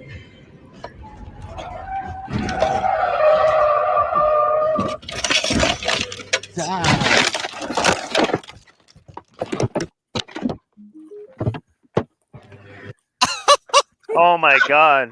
That's why I watched it again. Baby, one more time.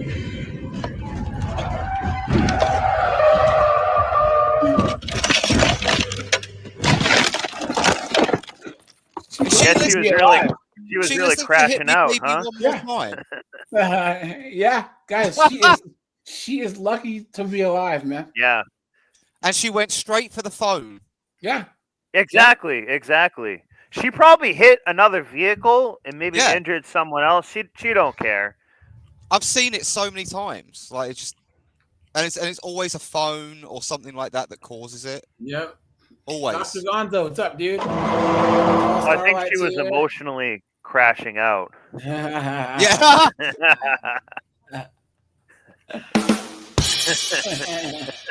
Here we go. So much of the packaged food that we eat is incredibly soft. My kids love these.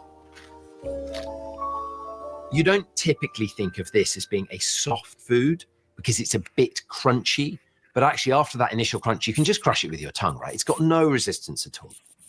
But in terms of the calories per gram, it's got way more calories than even a very fatty burger. So the softness and the energy density mean that you consume it incredibly quickly. And there's a food industry term for these very light, puffy foods that melt in the mouth. It's called vanishing caloric density. Wow. Probably no fiber either. Very scientific. Guys, that's one thing. My favorite snack is probably any type of like cashews or like cashews mixed with almonds, but like I can only put like a tape I actually measure it out because if I actually get the big container, I'll just eat them by the handful, and you know how many calories that is, and it'll be so much fiber. I'll get sick. I'll get freaking diarrhea because I'll have too much fiber, dude. It's terrible, The thing that makes us eat a lot seriously isn't just what we do to the food. It's also about logos, marketing, branding, the box the food comes in. Yeah.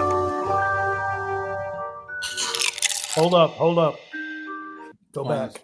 Here, hold on. Let's go back 5 seconds. What are those, Anonymous? Oh, Pringles. No. Crisps. You guys. Oh, crisps. Oh, Yeah. Have some crisps. Yes. Yeah. Is that crazy? It's funny. It's funny. They make crisp. Now that I just saw that picture, I bet they make that so it's actually simulates like another human tongue in a way. The way that's the shape shaped. of it. Yeah. Yeah. I just when I saw that person put it in their mouth, I was like, why? Think about it. Why do they shape it like that? But I guess it's maybe to compress them when they cut the potatoes as thin as possible. Yeah. Probably. Yeah. Ellie in the chat makes a good point. All that garbage from Starbucks that those chicks drink. Oh yeah. Yeah. Oh, terrible. Yeah. Oh, the and same thing with yeah. Dunkin' Donuts. Yeah. I'll have a muffin. That muffin is cake. Yeah, but with like know sugar those on guys. top. I saw a video on Dunkin' Donuts where they had like their ice spice drink, and it was like the equivalent of like 12 of their donuts. Wait, hold on. What is the highest calorie Starbucks? Because you can't tell me people aren't addicted to Starbucks and Dunkin' Donuts and stuff. A venti white hot chocolate has 640 calories. Oh my god!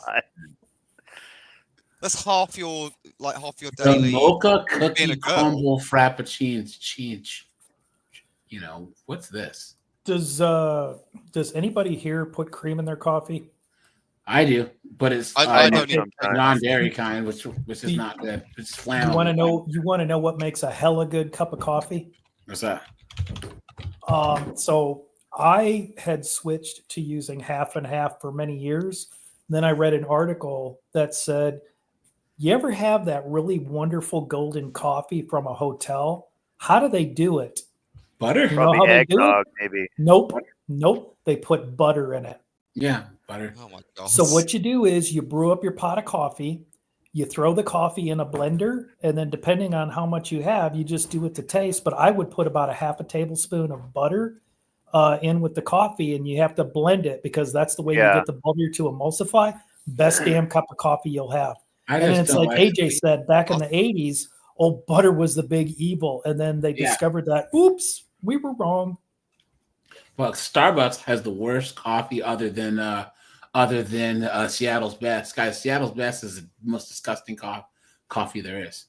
It's gross. What's, I was gonna say, what's Dutch Bros? I've seen Dutch Bros is good. I've never good, seen right? one. They're not in Canada. But they look good. Dutch Bros is good. No, you guys have Timmy's, and Timmy's rocks. Yeah. Tim Hortons Timmy's, is good, man. dude, Tim Timmy's Hortons has gone downhill. Hey, That's what I've compared heard. to the slop we have here down in America. Honestly, dude, I went to my Tim Hortons the other day and it was filthy, man. Nah, It if was you yeah, but filthy. that's because Gen Z and freaking young millennials work there, and they don't give a damn. You know what I'm saying? They don't clean Well, so up where I live, it's like mostly Indians. They freaking. Oh, that's even worse. Is that Dot or Feather? Yeah, it's like honestly, our blues work in there, but it's like it's not good.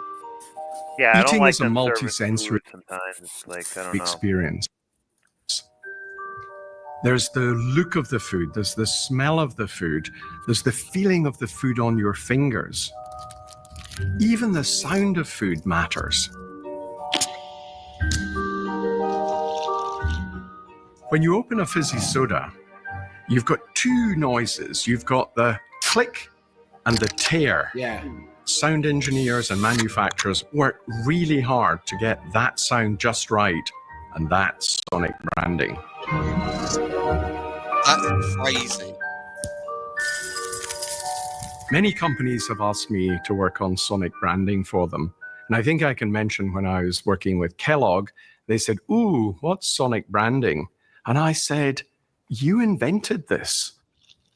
Most people will remember as children the experience of lifting a bowl to their ear. And Snap, what are they crackle, listening pop. for? Yeah. Snap, crackle, and pop. That's sonic branding at its best, and that's the original. Which also There's a lot of probably competition sounds out like there. crack when you And light it up. Yeah.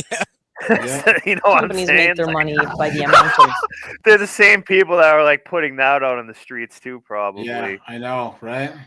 products we consume from them. So there's a stomach share that they're fighting for, and there are hours in the day in between breakfast, lunch, and dinner. What happens between Yeah. those hours? They want us to snack. Yep. And that's when Deborah has the friggin' bowl of Kit Kats and friggin' Twizzlers and all that crap on her desk. You know what I'm saying?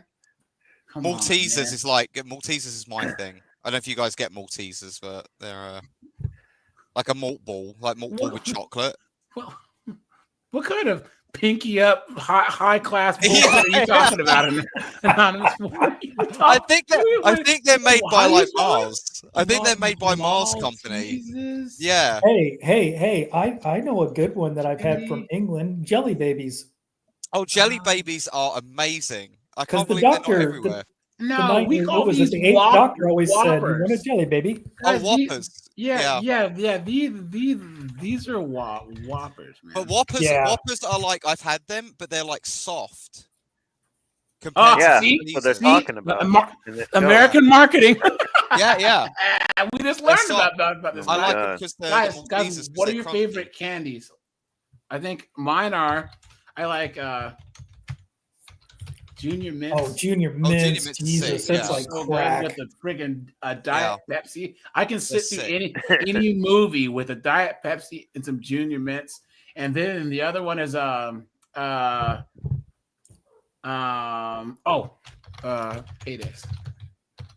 Yeah.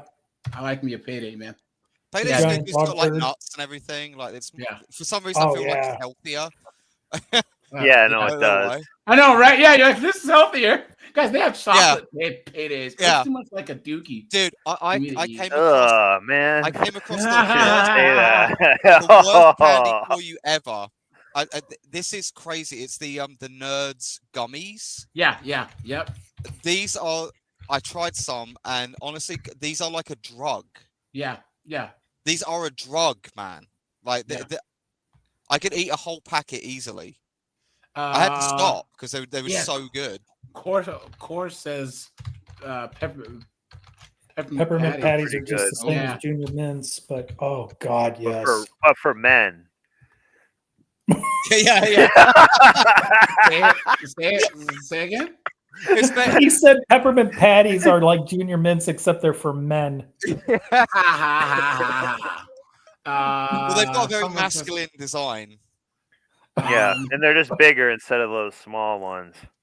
There was I kid you not, in the 90s there was a candy bar in the UK called Yorkie, and their whole advertising campaign was it was not for girls. Oh, Raisinets. Yeah. Yeah, if you look Raisinets up, are good. You eat too many of them, you'll get the runs because it's raisins. You know what I'm saying? Give us the Dubai porta potty sound. I love when you do that. You said Yorkie, not for girls. Yeah. Really? Yeah. So if you type in not for girls, for girls, this was a whole advertising campaign. Oh, look at that! Look at that. Not available in pink. Do not feed the birds. Yeah. There's a candy that they make in Europe. I think it's called Toblerone. Oh yeah. Oh, Toblerone. Yeah, Toblerone. You get every. Oh yeah, this is great.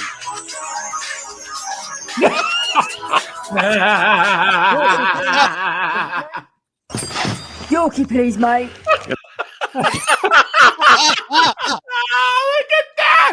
Look at that! Not a bird, are you? No. Explain the You're not a bird, are you? Yeah. It's Scottish as well. You haven't got a vagina, have you? The player cannot be in an advanced position of the opponent's last defender when the ball is played. Open that. Oh my god! Oh, a big hairy spider! You know, that wrapper really brings out the beautiful blue of your eyes. Really? Joking. Let's go. God. Guys, man, they don't make commercials like this anymore. Let's go. go. This was played on TV like everywhere. Like this was a national advertising. My favorite. Hold on. Oh, that was pretty cool. We're gonna reject 50% of the population.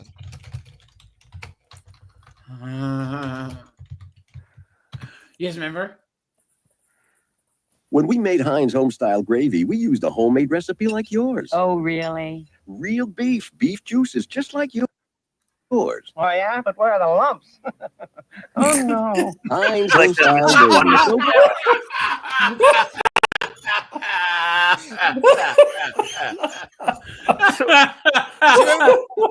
yeah, but where are the lumps? Oh no! Remember when like commercials were like funny? So wait a minute, he was trying to trash her by saying it's like smoother. I don't quite get it. Yeah, it's just I don't quite get it. He goes, yeah.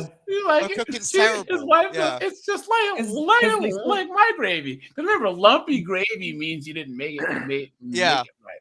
You know. So she's like, it's just like mine. He goes, yeah, but where are the lumps? You listen to her. Oh no. Yeah, I forgot some of the And the woman looks like a transformer kind of. That's kind of creepy. That's what I was saying. I didn't even understand the whole thing because that was like creeping me out. That's like George Bush's senior's like husband or something. That was weird. Yes, remember? Very close call. Boy, where do you train? He's getting chewed out. How does he even handle it? Yes, remember? Take a beating like that. He said, when's that porch gonna get painted?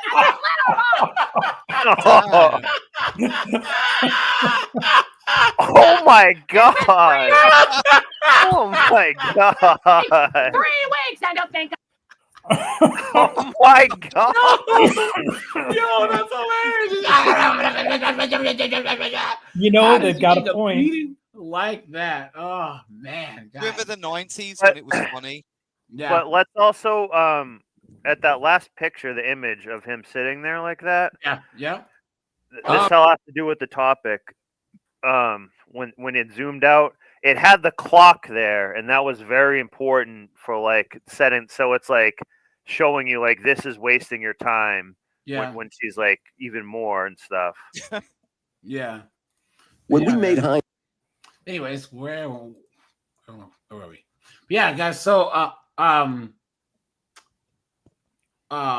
people eat now. So we have such an abundance of food in the West that we can eat because we're bored. We eat because we're happy. We eat because we're sad. Guys, even dessert. Guys, dessert's supposed to be like a once in a while treat. You know what I'm saying? It wasn't until recently that people would have dessert with every meal or whatever. That's why they would make cakes for your birthday, cakes for your anniversary. You're supposed to have cake every day. Makes no sense. People have dessert after every meal. Oh yeah. Nope, not me, guys. Damn. And no, that's like a special occasion thing. Yeah. That's why bakers made so much money.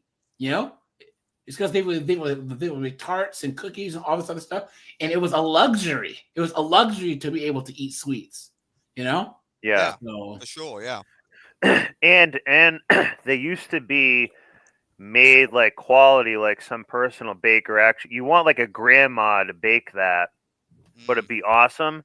Instead, we're replacing it. What I'm saying, it makes it not as special as if it's just like a cinnamon bun thing already like those honey bun things. You're eating one of those, like for the same amount of calories, you could have eaten one that was like, you know, a proper apple pie slice or something that's made by like a grandma in the country. I was going to say, cinnamon though. Have you seen? I was going to say it'd be less calories. Yeah. How many calories? How many calories are in a Cinnabon? And I'm sorry, guys. I know I'm the outsider here, but like these things, like 880 oh my god, disgusting. Guys, 880 calories, and you see these in every mall, dude. It's crazy, and it's all chemical preservative, garbage. Guys, every gas station has this crap. You need that liter of milk they give you to wash it down. I remember eating those, and it was like a cake. Guys, what's your favorite baked good or like baked dessert? Because I like cinnamon rolls. Because I like cinnamon rolls so much I don't eat them. Because if I buy like I'll just eat them all. I love cinnamon rolls. They're my favorite. I haven't had cinnamon roll in years because I just can't not eat them, you know. So cinnamon rolls and then just like a regular chocolate chip cookie, like a baked chocolate chip cookie. But Snowboard Korg Anonymous Con. Probably for me, they're hard to find, but there's one British store I go to. It's oh, here we go. Yeah.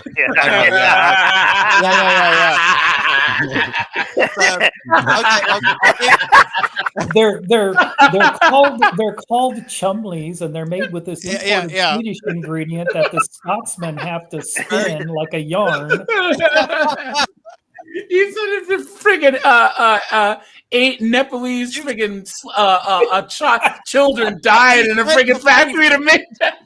You said the favorite. It's like it's Jamaican ginger cake.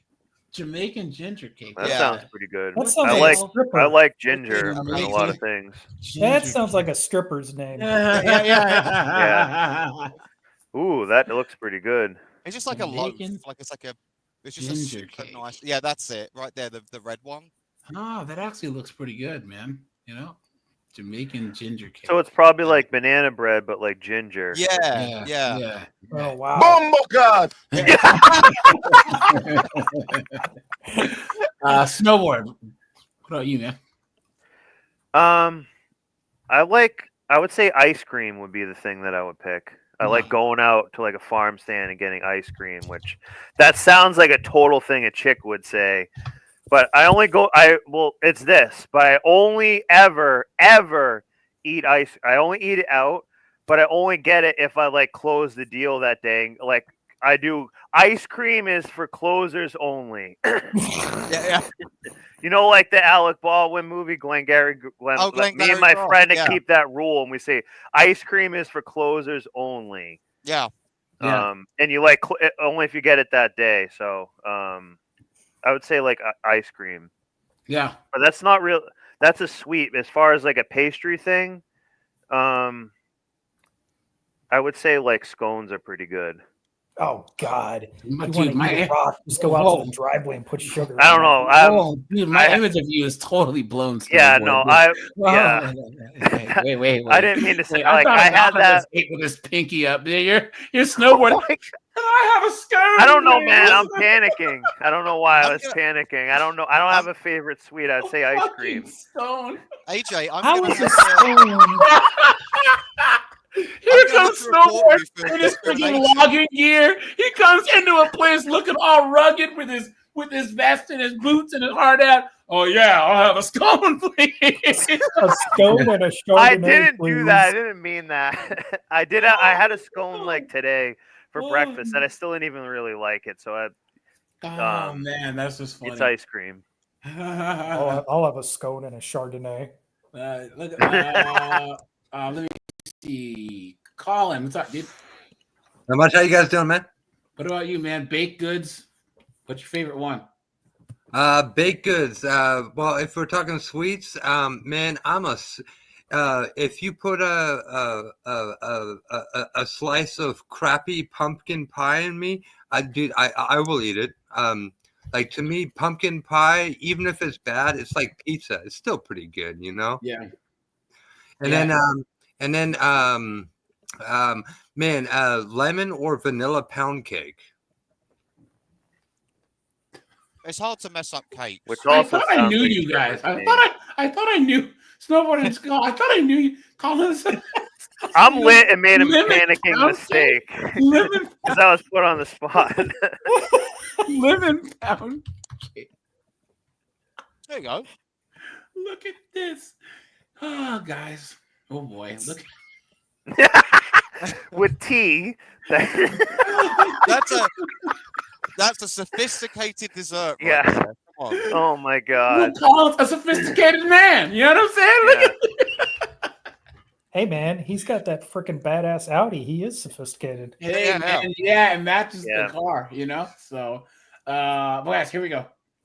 Let's go here real fast. Oh, geez. God, look at this thing. Fucking kids at the Sonic make fun of you. Everybody. Oh my God. And unfortunately, they were exactly what I This expected. chick, she was a binge eater who lost 160 pounds because she stopped stuffing her face. You know what I'm saying? And it's real obvious that a lot of people in that comment section have never dealt with binge eating and never dealt with food addiction, because so many comments were saying, well, just don't eat the ice cream. It's okay to not go to Sonic then. I don't know. I feel like 2 kids making fun of me would be my breaking point and I would stop going. And y'all, do you really think Quit your damn clapping. that easy? Yes. That is that easy. Yeah, It is.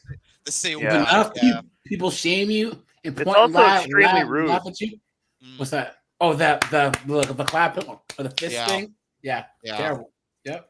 That it's never crossed her mind or someone like me who used to be fully addicted to fast food and had those same kind of experiences. Do you really think it's never crossed our minds to just not go through the drive-through or to just not eat the ice cream? Because I can promise you it has. But here's the thing. Wait. Food addiction?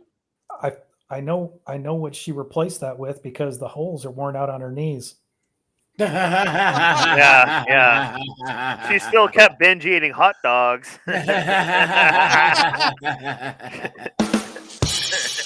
At least she's getting protein, right? Yeah. Is not something that you can just quit cold turkey. Because unlike other kinds of Cold addiction, turkey. you need food to live. BED is the most. Here's the thing about this, and I want to see what she looks like. You need food. Whoa! Look! Oh my gosh! Look at this, guys! Look at that! Look at that! Jesus! It's like an orb. Dude, she looks like her own mother, right? She ate the other girl. Yeah. And you know, guys, good on her, right? Yeah. Wait a minute, that was the same girl? Yeah, she said she lost 160 Oh my god. 60 pounds. Credit where credit's due, guys. Like, she obviously did something right. Cut all the junk out. So here's an example of a time when it is legit and a girl says, I have mental health issues.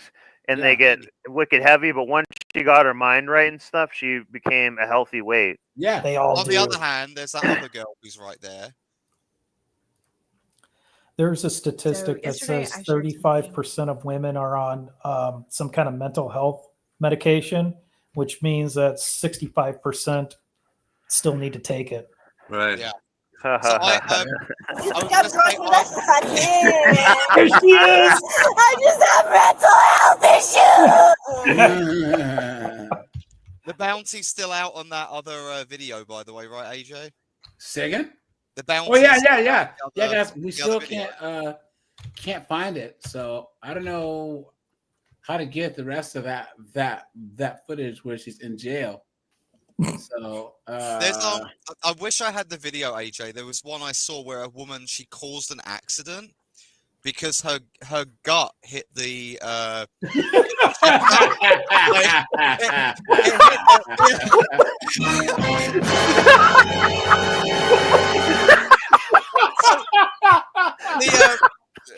gut hit the shifter, put it in reverse, and then she backed into a car. Yo, if you can find that, dude, please drop it in the private chat. I read that would be hilarious. That's the best thing I've ever read in my life. Oh God. Here we go. Reason number 600. Sorry, guys. There's So her excuse, she's gonna say she was a 304. The previous one would. Dude, this needs to stop. Dude, look, hey, man. Props to the craftsmanship of the chair. This thing is sitting on. You know what I'm saying? Like, it's just sad. She was actually wearing like 200 pounds. Damn. Nice. Look at this. What I mean by that is, but this girl's humble, probably. I struggled with food addiction my entire life. All right. A few years ago, I had a little nip and tuck of my belly. She got the maybe surgery. Not. Yeah, and she's on that Ozempic.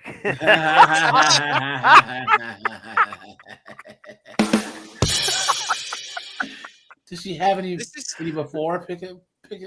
Let's see. Wait, but here's the thing, guys. Why is she giving anyone advice? Yeah. Yeah. Go and talk to a doctor. I went to go leave the house. My husband said, hold up, turn around. Where do you think you're going in that outfit? So I turned around and I said, oh, what, that? Yeah. If she needed to haul ass, she'd have to make 2 trips. I bet her husband's black. Yeah, yeah. That's right. I mean, she does have some cakes. I mean, come on. I mean, Yeah. I think it was more the leggings than anything else. This is her old picture, guys. Jesus. Oh my God, man. See, and this is the thing. But she's guys, look. humble. That's probably why she's cool, because she's But here's humble, the because thing, she guys, lost the weight. Look. Right here, you can tell that she's got a decent face. There's nothing worse than a fat chick that has a decently pretty face. You know, it's She has like a Britney Spears face, kind of. Yeah. Then she lost weight, and she's a decent looking chick. So it just sucks that it was covered in friggin' oodles of friggin' fat this entire time. She's not. Like my favorite term that I like, North American term I heard was flatso. Where it's like a girl who's flat-chested. She's flat-chested, but she's fat. Oh my God! I was like, guys, wow, the best term is the muffin top. You know, you guys know how there's terms that like, so for instance, hating, right? What did we call hating before hating was an actual word? Because it sums up what it is so well. Blacks used to call it dirty macking, right? So you know how like there's just that person that's hating on it. Like, dude, what are you dirty macking for, right? But hating. That's awesome. I never heard that before. I never heard that. Guys, I haven't heard macking in years. A muffin top is that one chick that tries to wear this, especially back in the 2000s, those low-rise jeans and all of her stuff is just hanging over the top. Yeah, like there's also the fupa. Yeah. A booty do. Have you heard of a booty do? No. Because her gut sticks out farther than her booty do. Yeah. Oh my God. Sorry, AJ, we don't get terms like that in the old country. Sorry. I just call that a fupa. Look at this. Fupa, yeah. Domino's. Yes. Let's talk about Domino's. Yes. The pizza place Domino's. $5.99 to damn she's fine is her name. What? $5.99 to damn she's fine. 600 pounds. You've been had. You've been took. You've been hoodwinked. Bamboozled. Led astray. Run amok. So it's Saturday. Me and my boys went over to my mom's house for a little fun, so she could see the boys. They could play with their cousin, and she wanted to do pizza for lunch. Dude, So think she of was just ordering posting Domino's stuff like this. to keep it cheap. From her perspective. And I got a salad from Domino's, and I got a garden salad with balsamic dressing. And then She's out of breath. That's what I'm saying, man. She's like wasting her own time so much. She's like gonna die from it. I bet her kids are mixed. She's saying she's Guys, look at that! Look at that! Oh no! Oh no! My goodness. I don't know. I can show you this on YouTube. So guys, where do they get the money to be able to like afford all of this food, right? Like the government? Yeah. Taxpayers? I'm just like, because it must cost a fortune to keep shoveling this junk in your gullet. This cattle. That intake, yeah. Well, Corn did say that most of the corn grown in America is it's to feed cattle, right? All that by the way, starch and all that garbage. No. Yeah. Hey. By the way, guys, did you hear this happen here just a couple months ago? There's now 12 states that now allow EBT to be used at fast food joints. Damn. What? Yeah, I'm dead serious, man. I thought they were banning all this stuff. Well, all people are making money on that, so they have it. That's probably different in each state, though. Yeah. But probably a lot of states are doing it because they're getting kickbacks, man. Come on, like Orange. A couple Man, guys you to go get golfing together and just say like, "Hey, we're gonna pass this law. Use it up as much as you can when you can." Because is EBT like federal? Yes. Well, yeah. Again, So, how is this allowed? So EBT is very much like Medicaid. It's the the majority of funding comes from the federal government, but it goes to the individual states, and then the states, they get to then decide how the funding gets distributed, and then also states add do- more to it. a portion, but then the government matches plus some. But guys, here's the thing: you guys know what state has the highest amount of EBT? I think Texas is number one. Is it Hold really? on. Yeah, hold on. What states have the highest amount of SNAP funds? I thought it would be like a middle state, like Illinois or something. Oh wait, I'm wrong.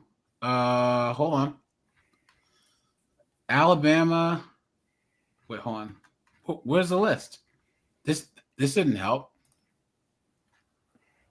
Because when they post stuff like this, they make it like as difficult as possible to find. Yeah, hold on. Yeah.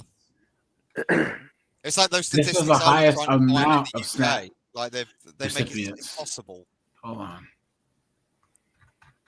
Where's the? Oh.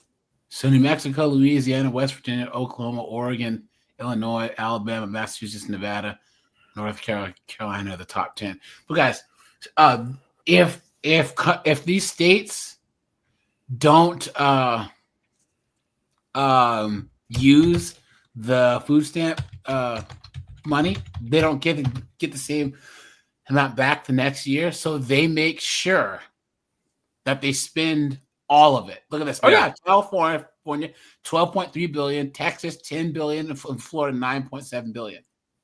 So you know damn well Texas makes sure to spend all of this 10.6 billion. And guys, who makes money off of this? Nonprofits. No, Walmart. Yeah. I was going to say a friend Big of mine Pharma worked as a manager at the Walmart in Uvalde, Texas. She said that their food stamp machine, that their EBT machine was down on a Saturday from like 11 a.m. to like 11 p.m. Guys, they lost out on like $370,000 in sales. Jesus. Oh my That's God. one Saturday, dude. Look at that, man. Is that why he did the pew pew in the school? Right. Yeah, look at this. Hawaii has the highest average monthly SNAP per a member. And guys, I don't believe in any social programs other than maybe unemployment, or let's just cut them and give them for veterans, right? The veterans, honestly, guys, if you serve this kind of country and you're disabled or you're injured or you're deployed and you have any type of anything, you shouldn't have to work a job for the rest of your life. You should be able to live. They should have a means test for every area that you decide to live and make it so that you can comfortably live there for the rest of your life. That's what if you've seen your buddies get blown to pieces, then you know what? I think you've got an out. Yeah. But instead we have all these chicks that are like, oh, I'm strong and independent. I'm gonna date a guy who has his own place, but they're on Section 8 housing and have food stamps.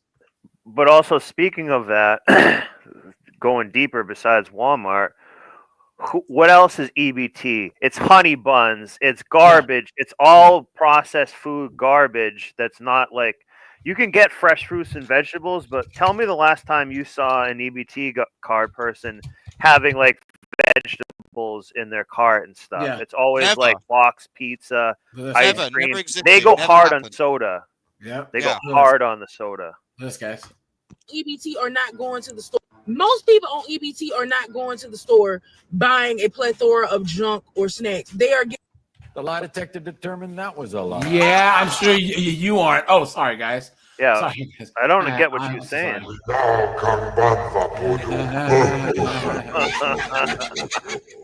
You're missing the race card too. I know. You calling this substandard? Are you serious? Look at that, guys. Hello, fellow fat here of the US of A and taxpayer. Since everybody keeps taking videos of their EBT and they seem to be so proud of it, I decided as a taxpayer I would film a video and just show the stuff that I bought from the store as a full-time working single person who's also incredibly lazy, and 3 to 4 days of the week I don't have the time or the energy to make a whole dinner when I get home because I just worked a 12-hour shift.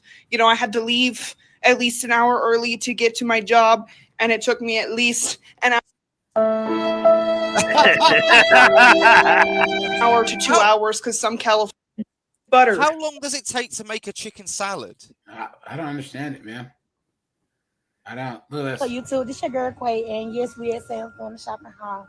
So y'all, Jesus Christ! Look at this thing, dude. Look at That's what, you know, the Kool-Aid guy? The Kool-Aid, that's his kid. Look at this, dude. come along with us and let's get some stuff out of Sam's. I'm really just gonna be a very short video, just a little tic-tac, boom, bam. You feel me? But yeah, y'all, let's get into it. They got some animal Get it? crackers Kid for Kool-Aid. $8.98. So we just gonna grab one of these. So yeah, my kids like Nutrient bars, so they for about 30 seats for $9.98. So we gonna grab. Is that big bars? Yeah. So yeah, we Like are fruit bars. shopping. So we got some. Is that the only kind of fruit they're going to put in there? It's all junk food. Yep, but all poisonous food. Blow pot. Some powdered donuts. Honey Honey buns. Jesus, like 4 boxes of powdered donuts. Look at They might that. be like trading it for like weed or something. Too. No, Yeah. you see the size of these dunderheads. No, they're not. Come on, dude. Come on. You guys remember that one trailer trash chick that I put in my other food stamps video, the white chick? Oh yeah, there she is. Yeah, There who she had is. the SUV that got taken No, away. this is another one. Hold on. There was a chick who was even bigger. Hold on. Well, that one that I pointed out, that she's there in the pink. She's hilarious listening to her bitch about. This is the thing, that. it's not just like ghetto girls. It's like also these like stupid Cammies and all these people from like white redneck trailer parks. Like, There's this one chick that I found, and she's like, "Hey y'all," and has this like horrible accent. She's from like backwoods Alabama, and she's like, all you gotta do, y'all, is put hot dogs in there, man. Dollar store shit. Meltdowns. Let's see. They just want Pepsi, guys. Come on, why But- can't they just have a bit of Pepsi? Here's the funny thing: in some ways, like they're actually wicked happy. Too, for some reason, they're like happier than you, and they're just like, yeah, I'm just sitting here eating poison and stuff. Dude, Like, it's exactly they're the most carefree people. It's exactly what Caesar said. It's just like bread and circuses, man. Yeah. Like it's Yeah, exactly. I guess they're going hard on it. Yeah. I can't find this chick. Yeah, guys. Here's the thing. Once again, it's not that it doesn't cost that much to eat good food. No, you it's know, cheaper. like you could at immigrants who come here with nothing and they manage to stay skinny. You know, hold on. Let's see if I can look one more time. I want to say one other thing that I wanted to bring up earlier is that we also don't do things like parasite cleanses and stuff, like because all these foods that we're eating is like sugars and stuff that like we don't eat a very natural diet. So people have like, I'm not saying like big stuff, but people have like small like that's like what yeast infections and like and some of that stuff is like candida and stuff. That's from like it's like you're parasitic kind of in your gut, and that makes you want to eat like more food. And probably that garbage that they're eating, that's like that's what they want. Well, apparently, a buddy of mine, he did the horse paste. I don't know if we're allowed to say that on here. Ivermectin. Yeah. I said heck. The Joe Rogan method. Apparently my buddy, he was like he felt way better after he did it. Like just like it completely cleared out his system. I was thinking about doing it. Yeah. Guys, all you got to do is just drink water and fast. I'm telling you guys, fasting is one of the best things that you can do. You know what I'm saying? Intermittent fasting, you know, or like fast, like eat, like you can. So I eat from 6 to 9 6 p.m. to 9 p.m. That's it. Yeah, I do the same actually. I don't Yeah, so usually eat. I don't eat all a lot. day. Yeah. And I just don't like feeling full, you know? Or even going to the gym. I can't have anything in my stomach when I work out. So do you think there's a sensation with people? Because I've had friends where they like the sensation of feeling full. I don't know. I don't know. I like that feeling. I'd say. There you go. See, like people just. I hate. I'm like you, AJ. I don't like the sensation of like having a big meal. Yeah. Or something like that. But some people are the opposite. I thought it was strange you were even saying that actually. But Yeah. I get it. It's kind of better to have less in your Yeah, stomach. but snowboard, you burn a lot of calories during the day. Yeah. Right. So you're constantly moving and everything else. Your body makeup's a little bit different. So I work from home. I work out in the mornings, and then every now and then I'll do cardio on my lunch break also. But then throughout the day, I'll just drink water and coffee, and I always feel more alert and I sleep better and everything once I fast. I don't know. It just works better for me. So for sure, fasting the can problem. make you sharper. Yeah, that's the problem though. Snowball is like if you have like what you like, and you're a big fat pig and you don't do anything, like that. That's how you end up with these 400, 500. You're not doing pound, something to offset it. Yeah.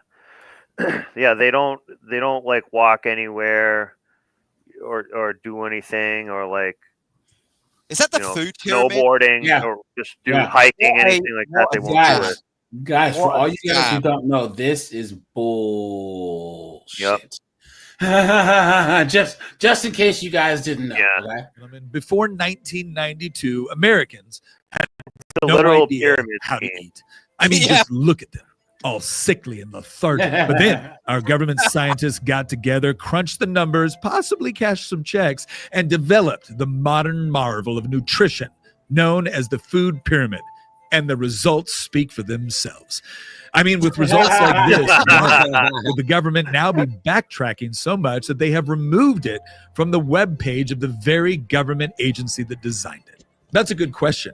And to answer it, we have to first ask what the food pyramid actually recommended. Now, as you can see, the base of the pyramid was composed of that which you should be eating the most of. Right. Grains, carbs, and lots of them. 6 to 11 servings a day. That's Next in great. line was Oh fruits my and vegetables God. with 2 to 4 and 3 to 5 servings a day, respectively.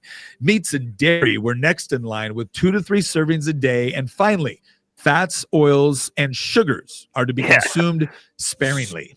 I mean, that makes sense, right? I mean, for a healthy diet, limit meat and dairy and just load up on carbohydrates. What could possibly go wrong? Well, you could end up with an obese population that thinks eating Wonder Bread is good for you, but steak is bad. And if you're starting to get a bit skeptical, well, good. You should be. Because here's what we found out decades after the population started gorging itself on carbs as per government advice. It turns out if the government was going to start encouraging people to eat a certain way, the industries that actually provided those foods wanted to get in on the game. Recommendations of 6 to 11 servings of grains a day didn't just pop out of thin air or become the logical conclusion after decades of careful research. It was partially a result of very strategic lobbying. And it wasn't just the amount of grains, it was the types of grains suggested, with lobbyists even confusing the public about what carbs actually were. And it wasn't just what they told people to eat, it was also what they told them not to. I mean, fats became the cause of, well, why everyone was fat, especially saturated fats. And the best way to avoid fats was to eat anything that was, well, fat-free. Yeah, and what was fat-free? High sugar. Yeah, chemicals. And food additives in it to make it true. sugar substitutes. Yep. But this also, wasn't to be honest, I used to believe that too. Yeah, And me it makes too. sense. Oh, if you have like less fat, it really does make a lot of sense. Like the But way this you is think about this is it how they back play you then. though. This is how they play you is that they change the language on how they change stuff around. They're like, yeah, it's fat free. It must be good for you. Not only that, eggs are crap. great one year, and then the devil the next Yeah. year. They change their way. Like, oh, do you eat the egg white? Do you just eat the whole egg? No, high cholesterol is good. No, it's actually bad. cholesterol, yeah. Like pick something here. Guys, So you're it's better hard off to going trust them. carnivore than actually eating nothing but friggin' bread and all that other stuff, guys. Like if you think about it, if you actually have grass fed beef, if you have a local butcher, right, that actually has like local meats, Yeah. guys, those animals eat what you're supposed to be eating. So you could actually get really good meat and eggs and go carnivore and pretty much be just fine. You know what I mean? You want to know? It's better. You want to? I got one for you. So, oldest brother works for a college, and he does all the food deliveries for all the cafeterias around the campus. Mm-hmm. And he was raising hogs one year. I do not like ham. People have given me grief for years. I've had people say, "Are you a small hat?" No, I just don't like ham. He would go around to the cafeterias making his deliveries and say, "Hey, I want the bread and the rolls and the desserts and the stuff that you're throwing out." And he gave it to his hogs that year. When he butchered those hogs, that meat was literally candied. It was actually the best ham I've ever eaten for Thanksgiving that year. Wow. Do you guys It's ever full of see sugar. that episode of Dirty Jobs where Mike Rowe he worked at that pig farm that was outside of Vegas, and they would go to all the casinos and take all the buffet stuff. They throw it in there in the back of the big truck, and then they would boil it and then feed it to the hogs. And he's driving and all that boiled nasty stuff sloshing on him. Yeah, it's gross. First time the government got things horribly wrong. The government first started meddling in food in the 1860s, but it really kicked off after the muckraker journalist Upton Sinclair published The Jungle. Now forget for a second that The Jungle was routinely mocked and ridiculed by other activists that considered it to be shameless sensationalism. After all, shameless sensationalism is exactly what politicians are after, so they started to do something about it. And in the early 1900s, following the negative press from Upton Sinclair's journalism, Procter & Gamble was able to engage in a large media campaign that convinced consumers to switch from traditional meat products like lard, tallow, and butter to Procter & Gamble's hydrogenated oil product called Crisco. But that's not all. In 1955, and guys, you remember from up until the 60s and the 70s, everything was cooked with lard. Oh God, you know what I mean? And people were. I didn't know that. Thin. Yeah. Oh, guys, hold on. There's one thing we haven't touched on, guys. Hold on. But the best thing you can cook with guys, the we video haven't talked webcast is olive oil. Guys, you remember we talked about that one guy who said the reason why America sucks is because everyone stopped smoking. Yeah, that was one of the reasons why people didn't eat as much, because they were smoking like chimneys. Smoking is an appetite suppressant. Yeah. People were smoking, and now people don't smoke as much. And a lot of times they're eating more. You would smoke because you're bored. You would smoke because you're happy. You would smoke because you were depressed. And now people use food in the place of cigarettes or sugar, Cork, what were you saying? Well, I was going to say, if you back the video up about 5 seconds, they show that Crisco label claims that it's healthier than olive oil. And olive oil is the best food that you guys can use for cooking. Anything, yeah. Yeah, go hit play just a little. So this is just how they're just manipulating you. But that's not all. Yeah, in 1955, Dwight did oil butter to Procter & Gamble's hydrogen. See?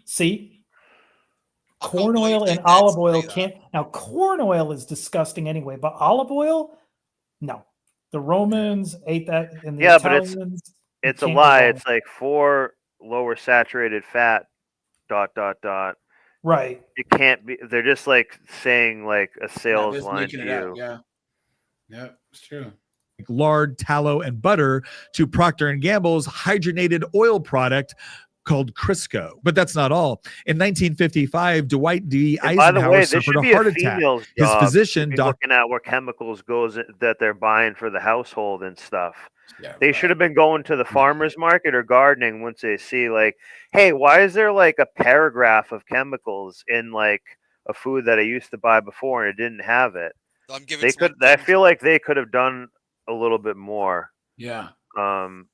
About like looking into that or something.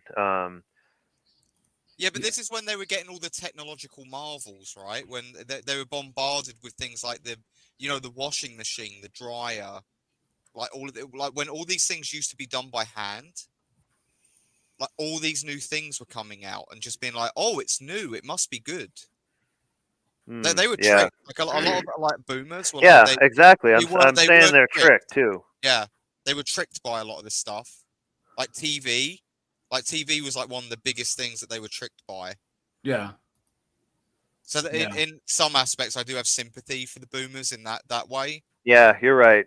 And we're so used to having the internet and stuff for the past like 20 years that we think that they had like that same opportunity to use the internet or like, you know what I mean? They had to like go to the library to learn about something, or we've got 10 different points of reference, right? But it's like it's only one. Guys, also people forget these milestones, the firsts, right? So I hate when people go, "Oh, I hate Pulp Fiction." You didn't realize, guys, there was movies before Pulp Fiction and then there was movies after. People don't realize how much Pulp Fiction changed film. That's like there's movies before Star Wars and there's movies after Star Wars. Right. Guys, there was like the Fantastic Four. Guys, what the Fantastic Four has been done so many times that people forget that they were the first. You know what I'm saying? Yeah. When they call them the first family of comics, there's a reason why. So everyone says, they're totally lame. Well, they were the first. Anytime that anything's the first anything, it's always not that best compared to what's been improved upon, right?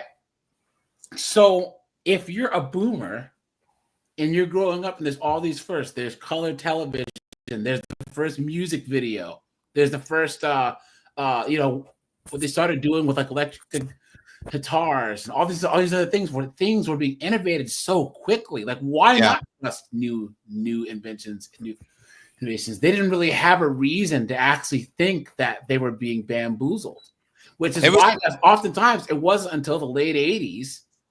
I mean, the mid to late 80s where they really started doing these things to really say, wait a minute, we can make even more money by controlling this narrative and flim-flamming people.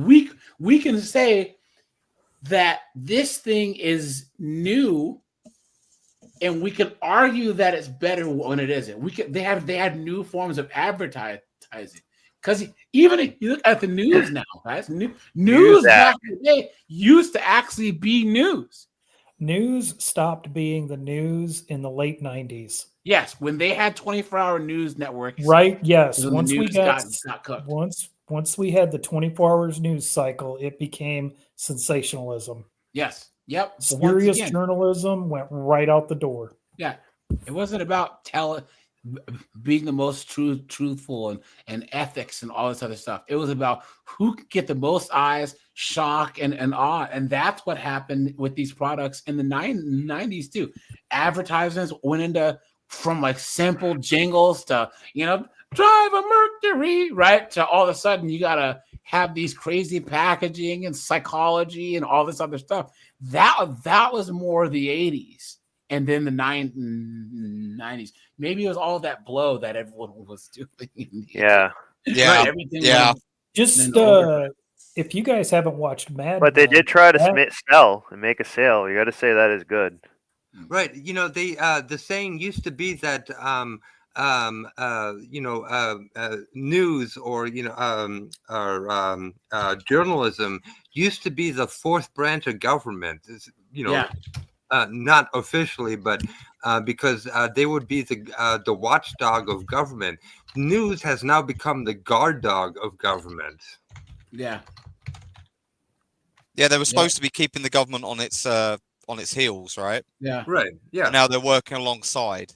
Yeah. Right. Well, If you speak out, they send out the attack dog. Yeah. Look who owns the New York Times now. Yeah. The New York Times was known as the Gray Lady. Yeah. Other guys. Who owns it? Bezos. Yep. I thought he owned a different one. Maybe Mm-mm. it is New York Times. Yeah. You guys I knew remember he this? owned a major newspaper. He got it probably like 8 years ago. You guys remember? Oh yeah, I remember this. Doesn't invalidate the things that I say. She died. You ready to get supersized? She died too. Today I got the big Fruit Loop. He's dead.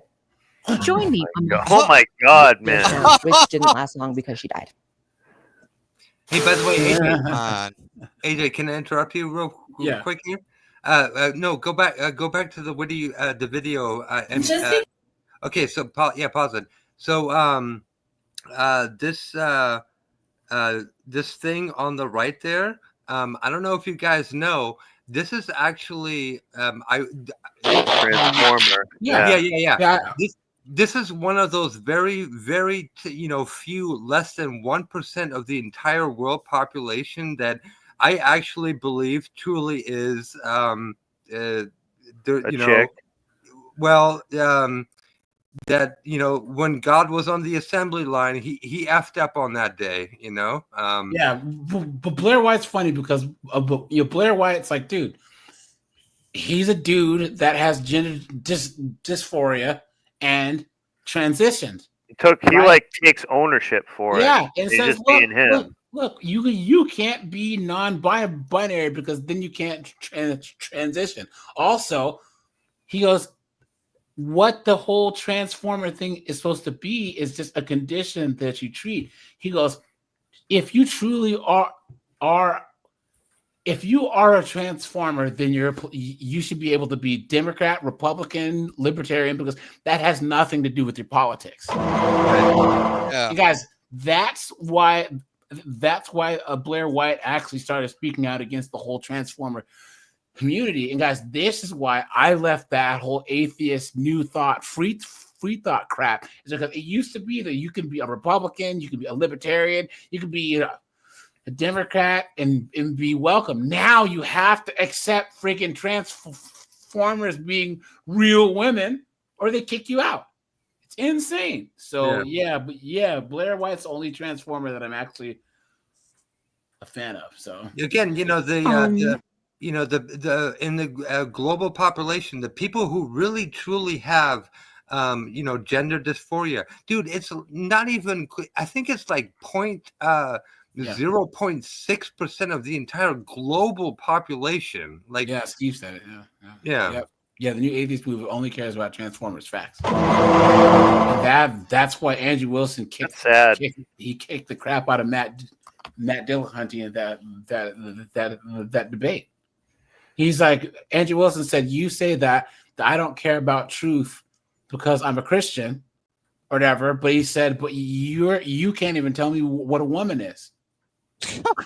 He said, and you're supposed to be the logic and reason person, the science-based person here. He goes, you're trying to call me delusional because I believe in Jesus and a living God, and you think that a man can become a woman? And he's like, this is bullshit. I'm walking out of here. Rah, rah, rah, rah.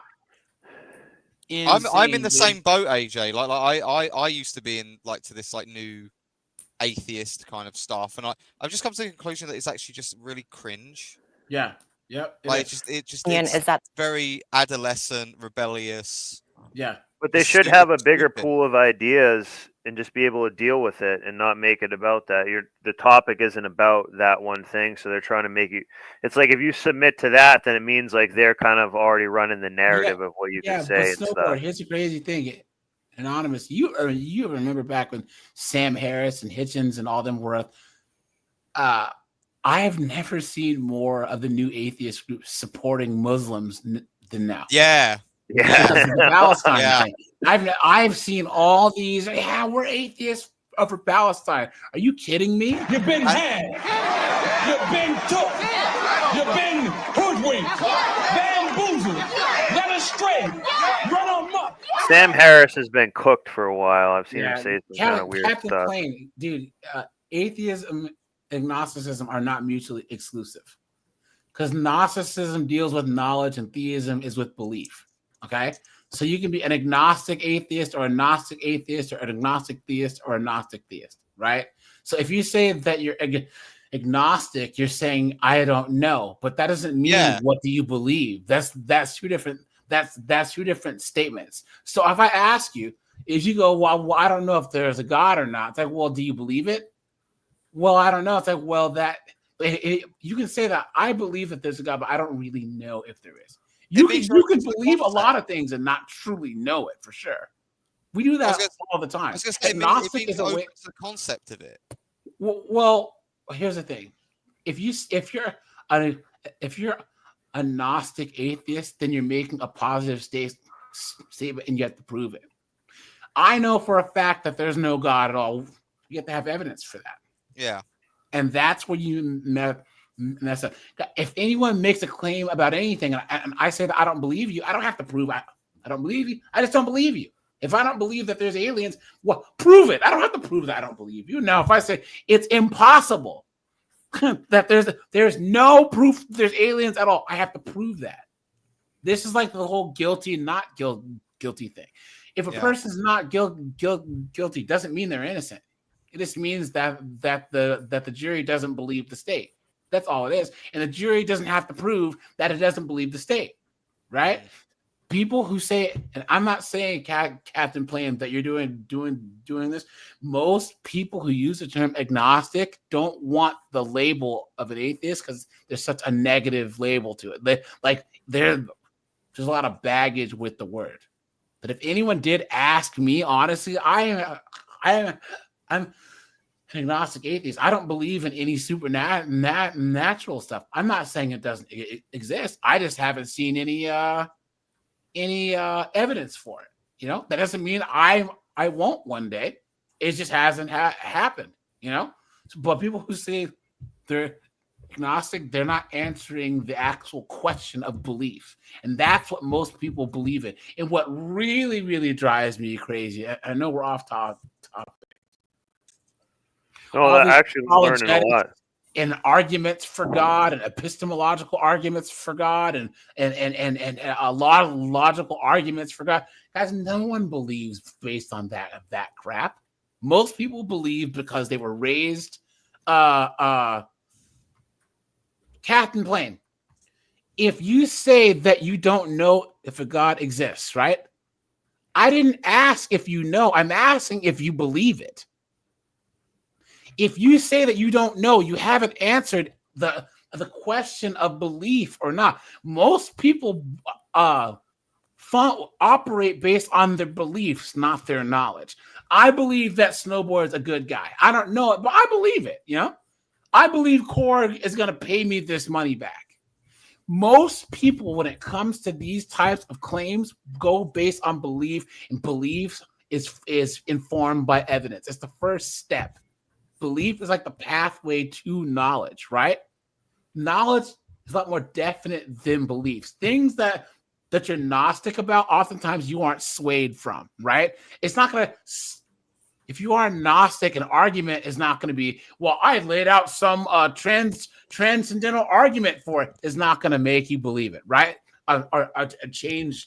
I know the sky is blue. You're not going to be able to form some logical argument to convince me that the sky isn't blue. But what I am saying is that, once again, if someone asks you, do you believe in God or not? And someone says, well, I'm agnostic. And well, I have to ask my question again. Do you believe? It's in the word. Gnosticism is knowledge. Theism is belief. So it's kind of a dodge to say that Gnosticism is kind of the answer, and is saying that you don't believe God doesn't exist doesn't mean you're saying that God doesn't exist. That's two completely different claims. A Gnostic would say, I know God doesn't exist. An agnostic would say, I don't know. And a Gnostic would say, I do know. Yes, exactly. Right? An atheist says, I do not believe. A theist says, I do believe. An agnostic atheist says, I don't believe it and I don't know, which pretty much means if they see it, hey, I'll believe it. Yeah, it's a chick answer. People say, no, it's not. It's the most honest answer there is. I don't know is a perfectly good answer. What's the friggin' I don't know. How much TNT does it take in certain intervals to level the Empire State Building? How the hell should I know? I'm an atheist when it comes to physics and blowing up stuff. The most honest answer that you can say is, I don't know. Now, one of the things, guys, that's wrong with our society is that people want simple answers to complex questions, or they try and give complex answers to simple questions. Women do that a lot. When they feel like they're going to get cornered, they always give complex answers to simple questions, right? Yeah. But oftentimes, if I ask you a yes or a no question, give me a yes or a no and then explain, right? Another thing is people act like saying, I don't know. Ha, gotcha. No, you didn't get me because I said that I don't know anything about particle physics. I don't know anything about particle physics. That doesn't mean that I'm less than or that I've lost in a debate, especially if particle physics has nothing to do with it, which is why the whole evolution and Snowboard's not an evolutionary biologist, right?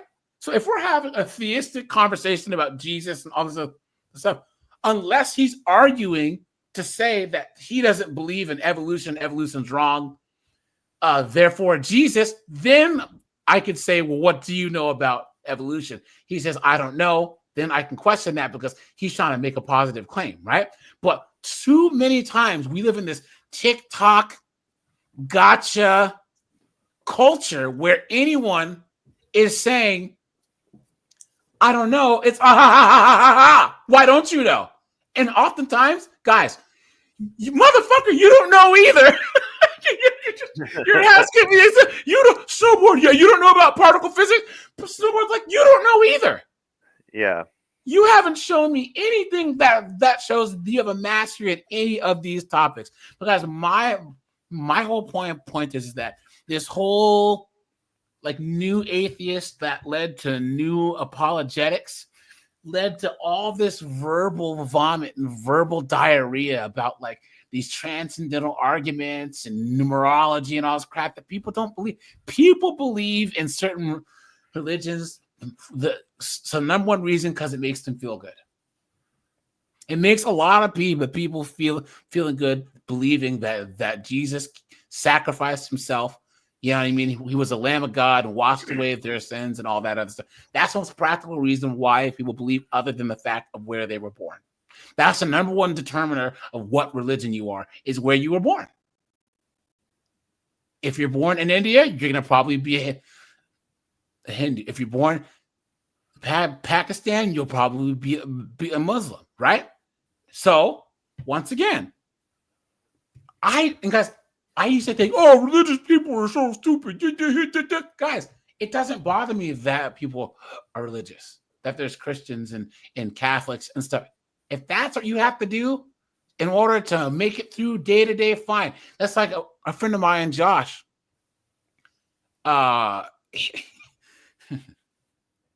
He went to rehab for huffing gas.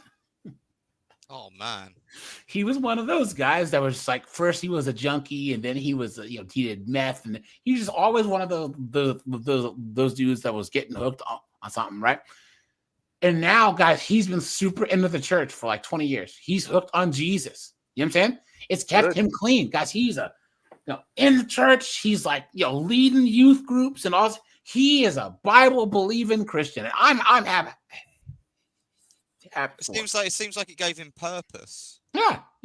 And guys, actually, nature's pretty inefficient. Actually, guys, think of this: men have nipples, which we don't need, and then we breathe and eat out of the same hole so we could choke and die. That's a pretty stupid design. Yeah, right? yeah. See, the one thing that bothered me about the whole atheist thing was people could never explain to me like why some people are evil. Because that was the one thing that really woke me up was like, the problem with evil, there are just evil people out there, and quite frankly, like thanks to the internet and everyone's got a phone camera, we can see it. Yeah, we can see this now, and there are like and again, I'm not a crazy religious scholar or anything, but like I've seen evil around me thanks to this, and I'm just like, no, you can't explain it. It's not an atheist thing. This is almost supernatural, the way that this works. Like, why is it that someone who's got all the money in the world, who could want for nothing, is an evil person, and yet someone who has nothing is the best person who could ever be around? Yeah, the person who takes it benefits it in this system that we live in. And it's like and honestly, the devil wants you around for as long as possible if you're doing evil. Yeah, that's why Nancy Pelosi's like 100 years old. Emperor freaking Palpatine. That woman was there for the founding of America. That's how old she is. Here's the thing. Even if you were to grant, like, I will grant that a lot of stuff in the Bible is true, right? Like, let's just say, because there's real events. It's just the supernatural thing that I don't understand. Like I just can't buy into. I just can't, the whole burning bush and angels and resurrections. Guys, that I just can't take that extra step and believe that. I just can't. And like to and that's why Andrew Wilson, he's my favorite person to watch on the internet right now. He's such a logical person, but his logic starts from supernatural. From supernatural realm, and therefore it's flawed. He's trying to say that the laws of logic function independent, are universally true. Therefore, they have to be bigger than us and have to come from a mind. Therefore that mind is God. And that's an argument from ignorance. That's saying I can't think of a better explanation, therefore it must be why. That makes no sense. I did like the fact that his wife called that one woman a fat heifer. Yeah, that was funny. That was absolutely amazing. Like, that was a hoot. Yeah. Yeah. It's amazing. Like how this woman just felt like she could insult his wife, even though she seems to be like she's been a 304 in her life. I don't know if you guys know her backstory, but like she was like doing stupid stuff. And then she completely changed, and she does seem like someone who actually did change because it happened so young in her life. And just like had kids and like did the right thing, and you've got this fat heifer. Well, I can tell you though that one of the things that's like softened my view on religion. Number one, if anyone was gonna convert me, it would be someone like Andrew Wilson. And I believe Andrew Wilson, he's so popular because a lot of young guys have never heard Christianity spoken about in the way Andrew Wilson talked about it. Where it's no bullshit, no friggin' man bun wearing, a fanboy pastor. You know what I'm saying? He's actually, hellfire, brimstone. You know what I'm saying? He actually believes in accountability, and he calls people out. But also, guys, you remember how like dorky and weird a lot of the really, really Christian kids were at your high school? The really, really like Christian kids that were like, like Ned Jesus Flanders Club. type. Yeah, guys, the wokey wokes are even weirder than them. Yeah. Like there's a new group of weirdos and they're the wokey wokes. You know what I'm saying? Like everything that I used to hate about that I built in my mind to hate about the religious right, they're intolerant, they're this and that. Now the woke left, guys, put a 1 in the chat if you agree. The woke left is the most intolerant, closed-minded weirdos there are. They are everything that they claim that Catholics and Mormons and J-dubs, you know what I'm saying? They are everything that they claim that those religious groups claim to be. They are 10 times worse. Yeah, exactly. Yeah. 10 times worse. Guys, here's the thing. Guess what? They claim, oh, religion hates on women. I would think the Wookiee wolves and the Transformers hate on women even more, right? Yeah. Oh, well, some religions preach racism. Well, the Wookiee wolves hate white people more than almost anyone else. So I would say that they're more racist than anyone else, right? Exactly. Yeah. Exactly. They'll be the first people to say that Islam is a religion of peace, even though yeah. You've been had. You've been took. You've been hoodwinked, bamboozled, led astray, run amok. That's actually a really good thought that I just thought about just now. I think right, they're also the first people who will tell you that the tiny hat people should have never been allowed to have their own country. Yeah. Yeah. Well, they're surrounded by enemies as well, which is crazy.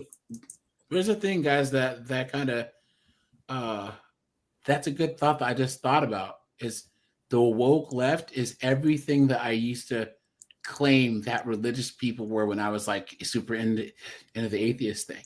That's true. Every single negative effect that the religious people were having on society, the censorship, the taking over of academia, the trying to change laws in the bad ways, all that's what the wokey wokes are trying to do.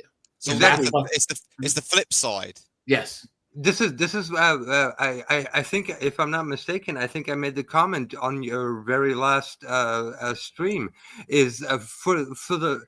I mean, please, can we please stop calling them the Democrats? These are the demonic rats. Yeah, that's what they are. Yeah.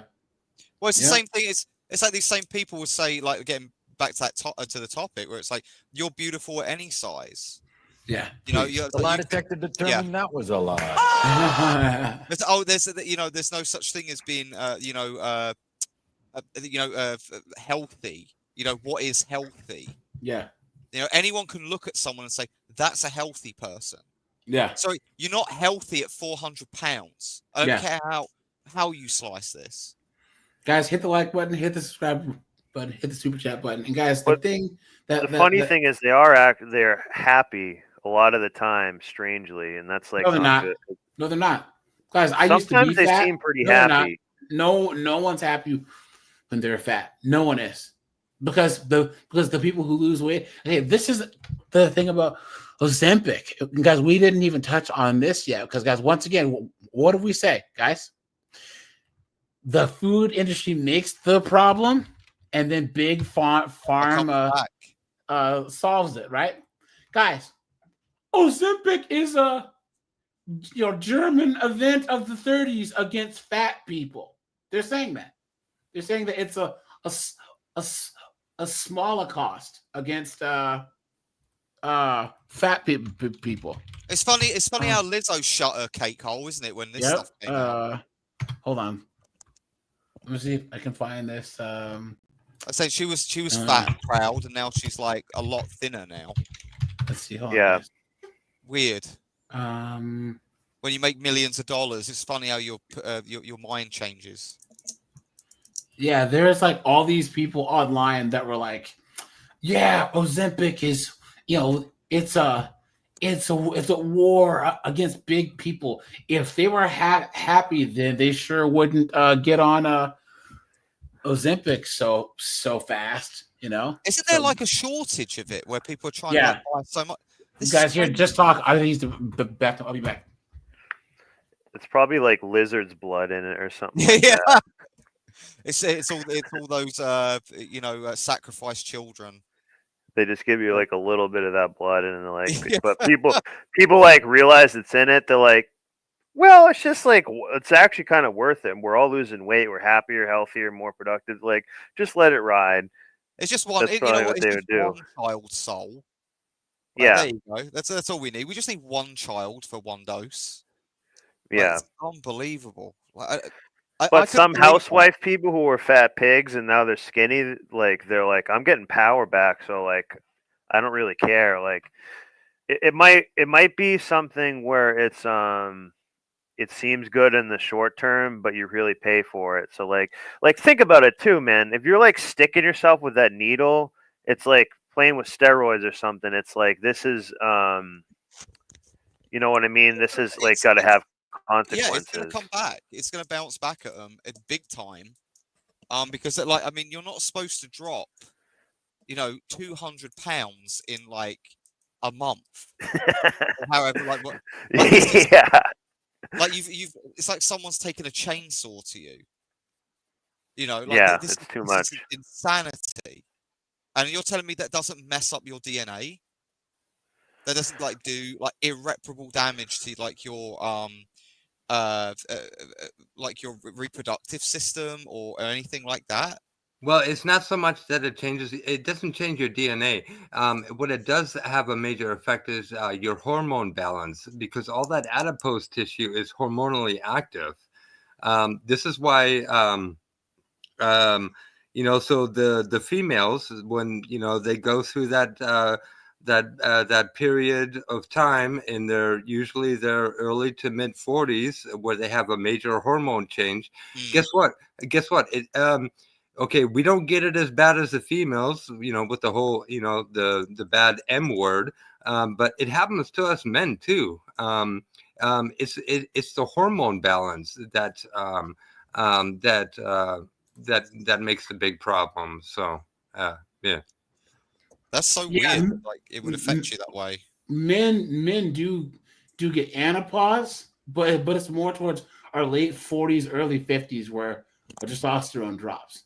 Oh, really? There's a word for it. I didn't even know. Yeah. But chicks are acting like it affects us the same way as women. It's like, no, that's not how it works. You know what I'm saying? Like you obviously can't maintain, you can't maintain being super swole, obviously, but like, oh yeah, your muscle density, like, yeah, dude.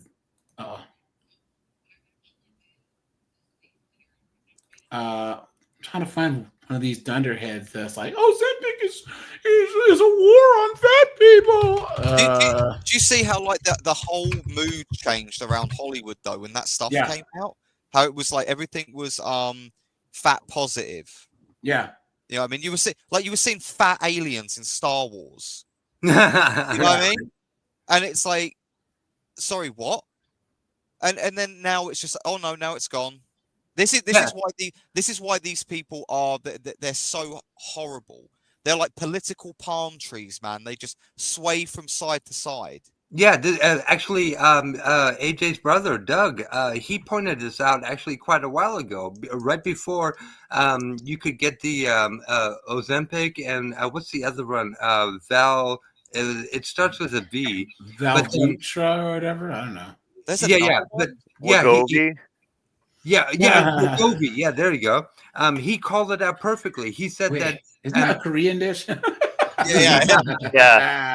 It's kimchi with parasites. Yeah, but no, Doug, he said it perfectly. Up until, as soon as, the lazy broads, as soon as they can get just a pill or a shot, they would be all about the body positivity and the, fat acceptance movement.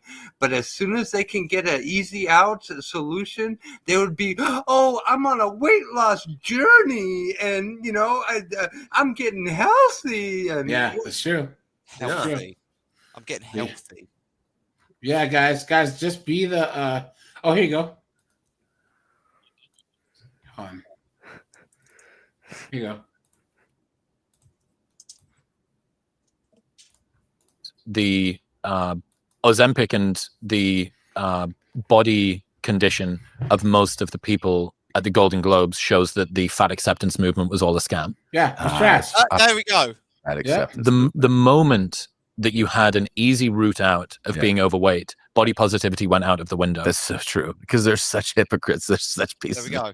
And this whole thing has always enraged me more than anything, I think. I think because of the fact that I've struggled with it, and I had to deal with the fact that I hated the way I felt or looked, or, you hate that your genetics are the way they are, whatever it is. But I also think part of it's just being a guy, and that, like, guys talk to each other differently. Like, you know, I played sports, and you just get used to someone being like, okay, fat ass. And you're just like, you know, that's just like the way dudes talk to each other. Wow. And this whole idea that like one of my friends is going to be like, I actually think you look really good at any weight. It's like, fuck off. Like, and that's what people started to do. Like, I remember this one post where it was like Adele, and they showed her like at her heaviest. Yeah. And then she'd lost a bunch of weight. I don't know how she lost the weight, but she lost a bunch of weight. I think she looked pre-Ozempic as well. I think it was too. Yeah, and she looks great, guys. Adele always was a decent look. Yeah, I always thought so. But then she lost weight. Now she looks great. This is her before.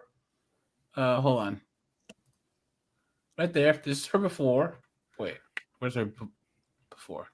Let's do. But she went and did the work. 2017. This is her. Come on. That was her. Oops. Sorry, guys. So she have the tightest fitting dress on to make her look, you know, as good as possible. Yeah. And then let's look at 2024. And again, she's not like these 350-pound pigs. I know. I kind of don't mind her hefty. Let it ride. Yeah, guys. Look at how much happier she looks. She looks classier too, I must say. Yeah, look at how much happier. It's classier. She's so much happier. You know what I mean? And guys, and she dumped that loser ex-husband she was with and got with that one sports agent guy. You know what I'm saying? So like, she's doing a lot better now, man. But losing weight, getting in shape, that's the place to be. Well, here you go. Damn.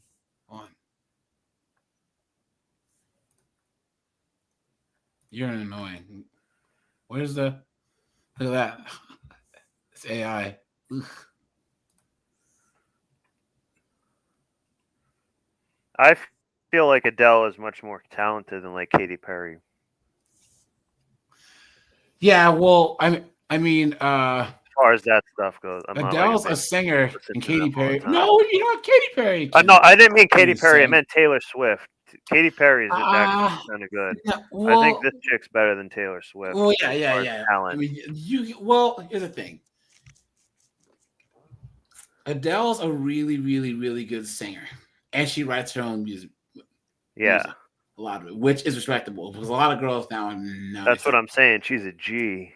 Taylor Swift writes her own music also, but she doesn't have anywhere near the singing talent that.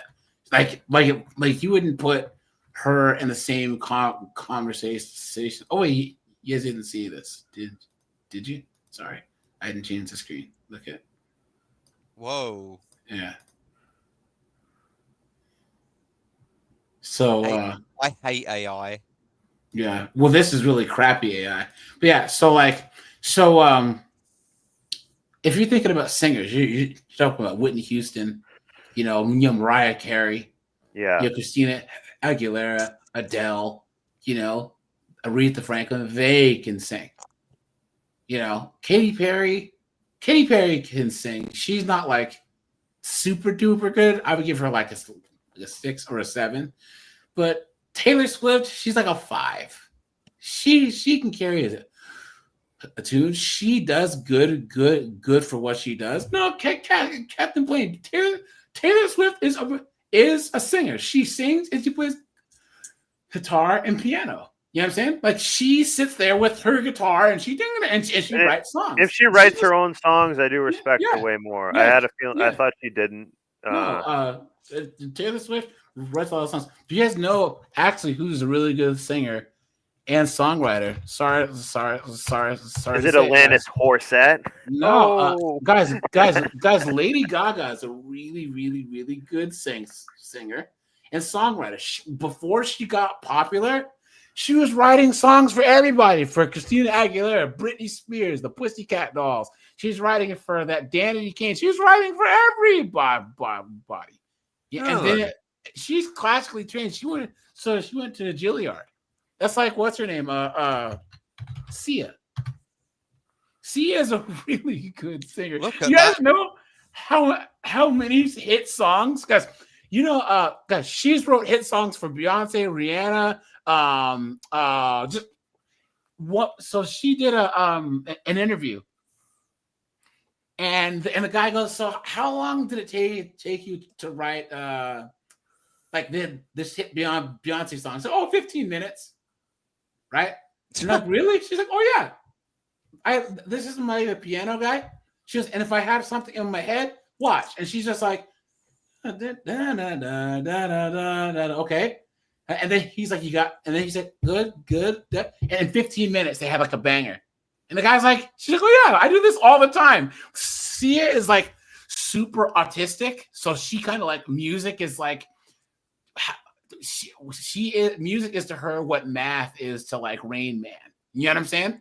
So she just writes bangers for everybody. If you saw the list of songs that she's written, like from like 2007 until now, of all these artists that are just like selling millions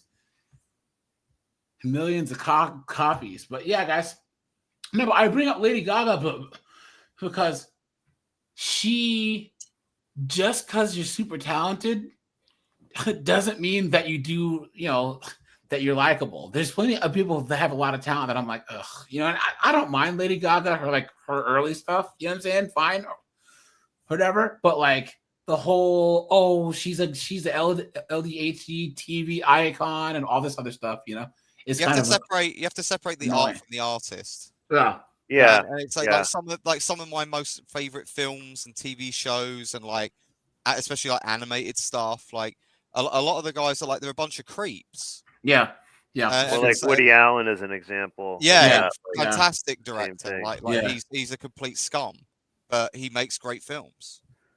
There's so many. Like the guy who Ren and Stimpy.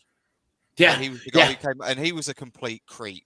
Yeah, and it's like, but again, he made good art. He made good art. Like but here's the thing: everyone's like, "Oh, well, we can't listen to R. Kelly anymore." No, you can't listen to R. Kelly anymore. I am. R. Kelly's got some bangers, dude. I don't care what anyone says. Hey, dude, it is what it is. That thing, he makes like his own like musical thing. It's like a 15-part musical. Yeah. Called I think it's Trapped in the Closet. Yeah, dude, that thing is so ridiculous. Yeah, and there's a midget in the cabinet. It's like there's a part where there's a midget in the cabinet, and like so many times when he drives in the car, the background looks better. But it's like so many times he's like. He's just telling women to like shut up and like ripping a cigar. Like it's kind of funny. But one of them, they really put like a midget in like a cabinet, like a kitchen cabinet, because they're like cheating. It's like insane. And it goes on like a long time. Hey AJ, did you show anything from My 600 Pound Life?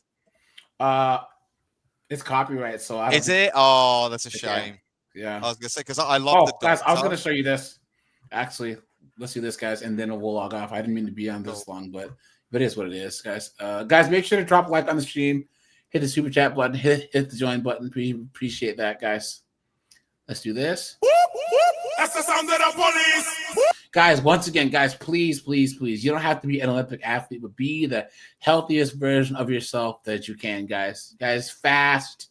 Cut your carbs if you don't work out. I mean, if you don't work a lot, cut your carbs, drink more water. Don't drink soda. Don't drink juice, right? If you're going to drink, cut it down to like once a week. You know what I'm saying?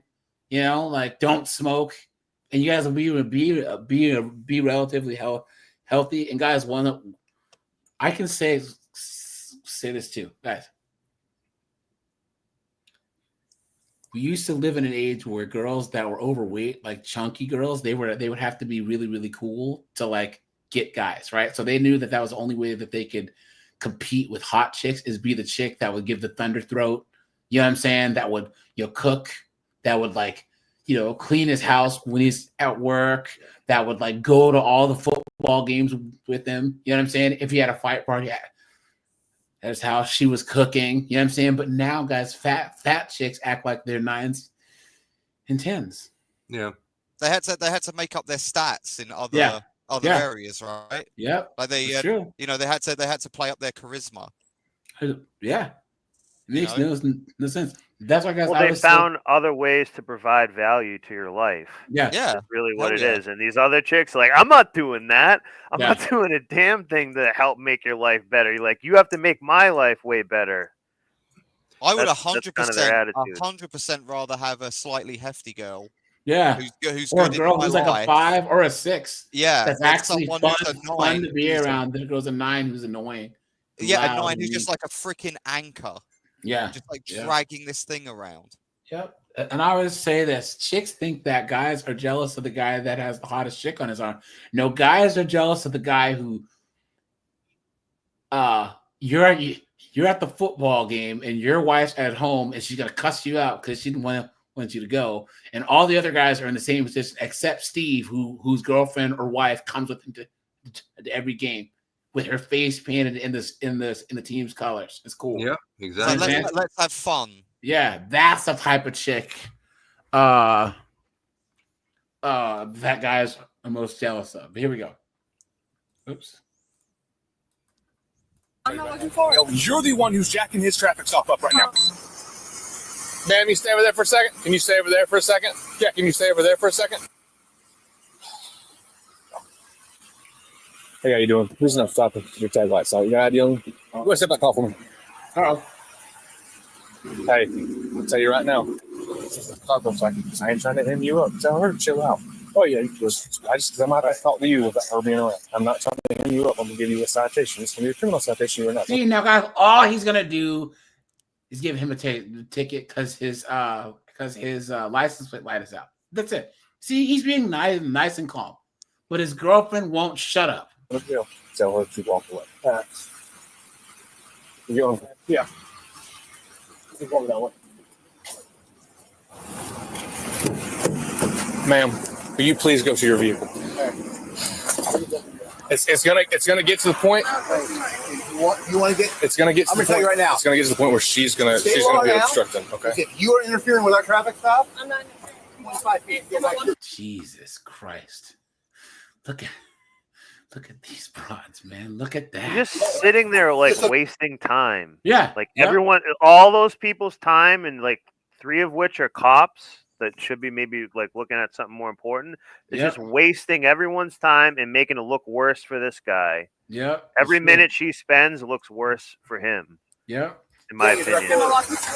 Oh, go turn around. Turn around. Put your hands on I'm your not back. looking for it. Turn around. Put your hands on your back. Come here. I'm going to my car. I'm going to my car. I'm going You're gonna get a resistance charge. Turn around and put your hands behind your. Now she's going back to her car. It's time. Isn't it funny, guys, that the cuffs come out, right? And that's when it finally. Oops, sorry. Please let me talk to you. I'm so sorry for coming at you wrong. I'm so sorry for being disrespectful. Please just let me talk to you. I'm so sorry for being a dumbass bitch. We're back. Right now, where you're going to get a resisting charge as well. I'm going to detain you at this moment. Turn around, put your hands behind your back. That's fine. Turn around and put your hands. Can I just tell you? Ma'am. Can I just tell you? What? I'm afraid for him. He's not going to jail. You're the one who's jacking his traffic stop up right now. Turn around and put your hands behind your back. I'll put him.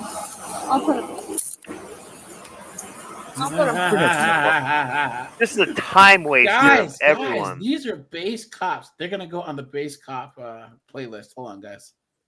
But this is the thing, AJ, man. It's like these girls like never get talked to in a serious manner. Never. In their whole life. And it's like this is why guys are like when they come into contact with like cops and people of authority, 90% of the time they shut the hell up and listen.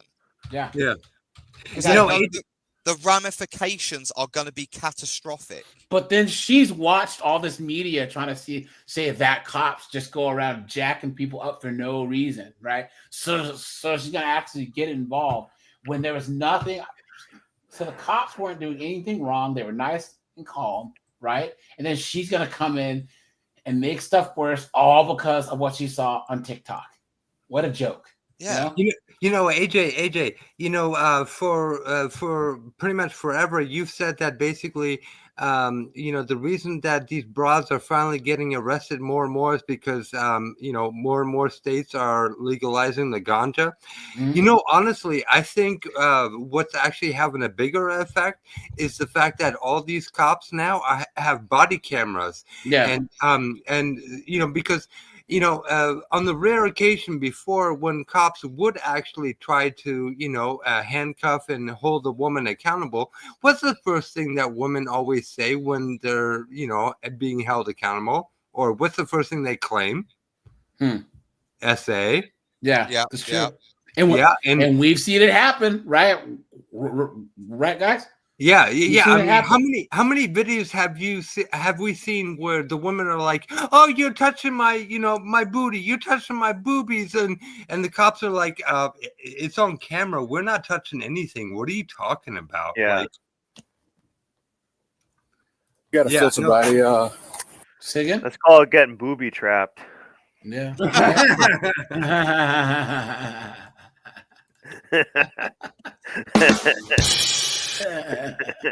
Card in there? Hey, what? Feel sobriety card? No. Yeah, we'll get one. Who'd you say that belonged to, buddy? Hey, first off, I'm not trying to be an asshole to her. Oh, yeah. Like, it's simple. Okay, so here's the thing with her acting like that, too. Like I said, you're getting a criminal citation because you know you ain't supposed to be driving, all right? That's it, okay? That's all. I'm about to feel sobriety to her. So you understand where that's about to go? Because that didn't need to happen. All you should have just walk her ass over there. I'd have never even thought about it, okay? Sit tight. 11:48. You said this is your boss man's truck or something? Where does he live? You know his phone number? Are you supposed to? Are you allowed to have the truck? Are you allowed to have the truck? You might want to call him. Oh my God.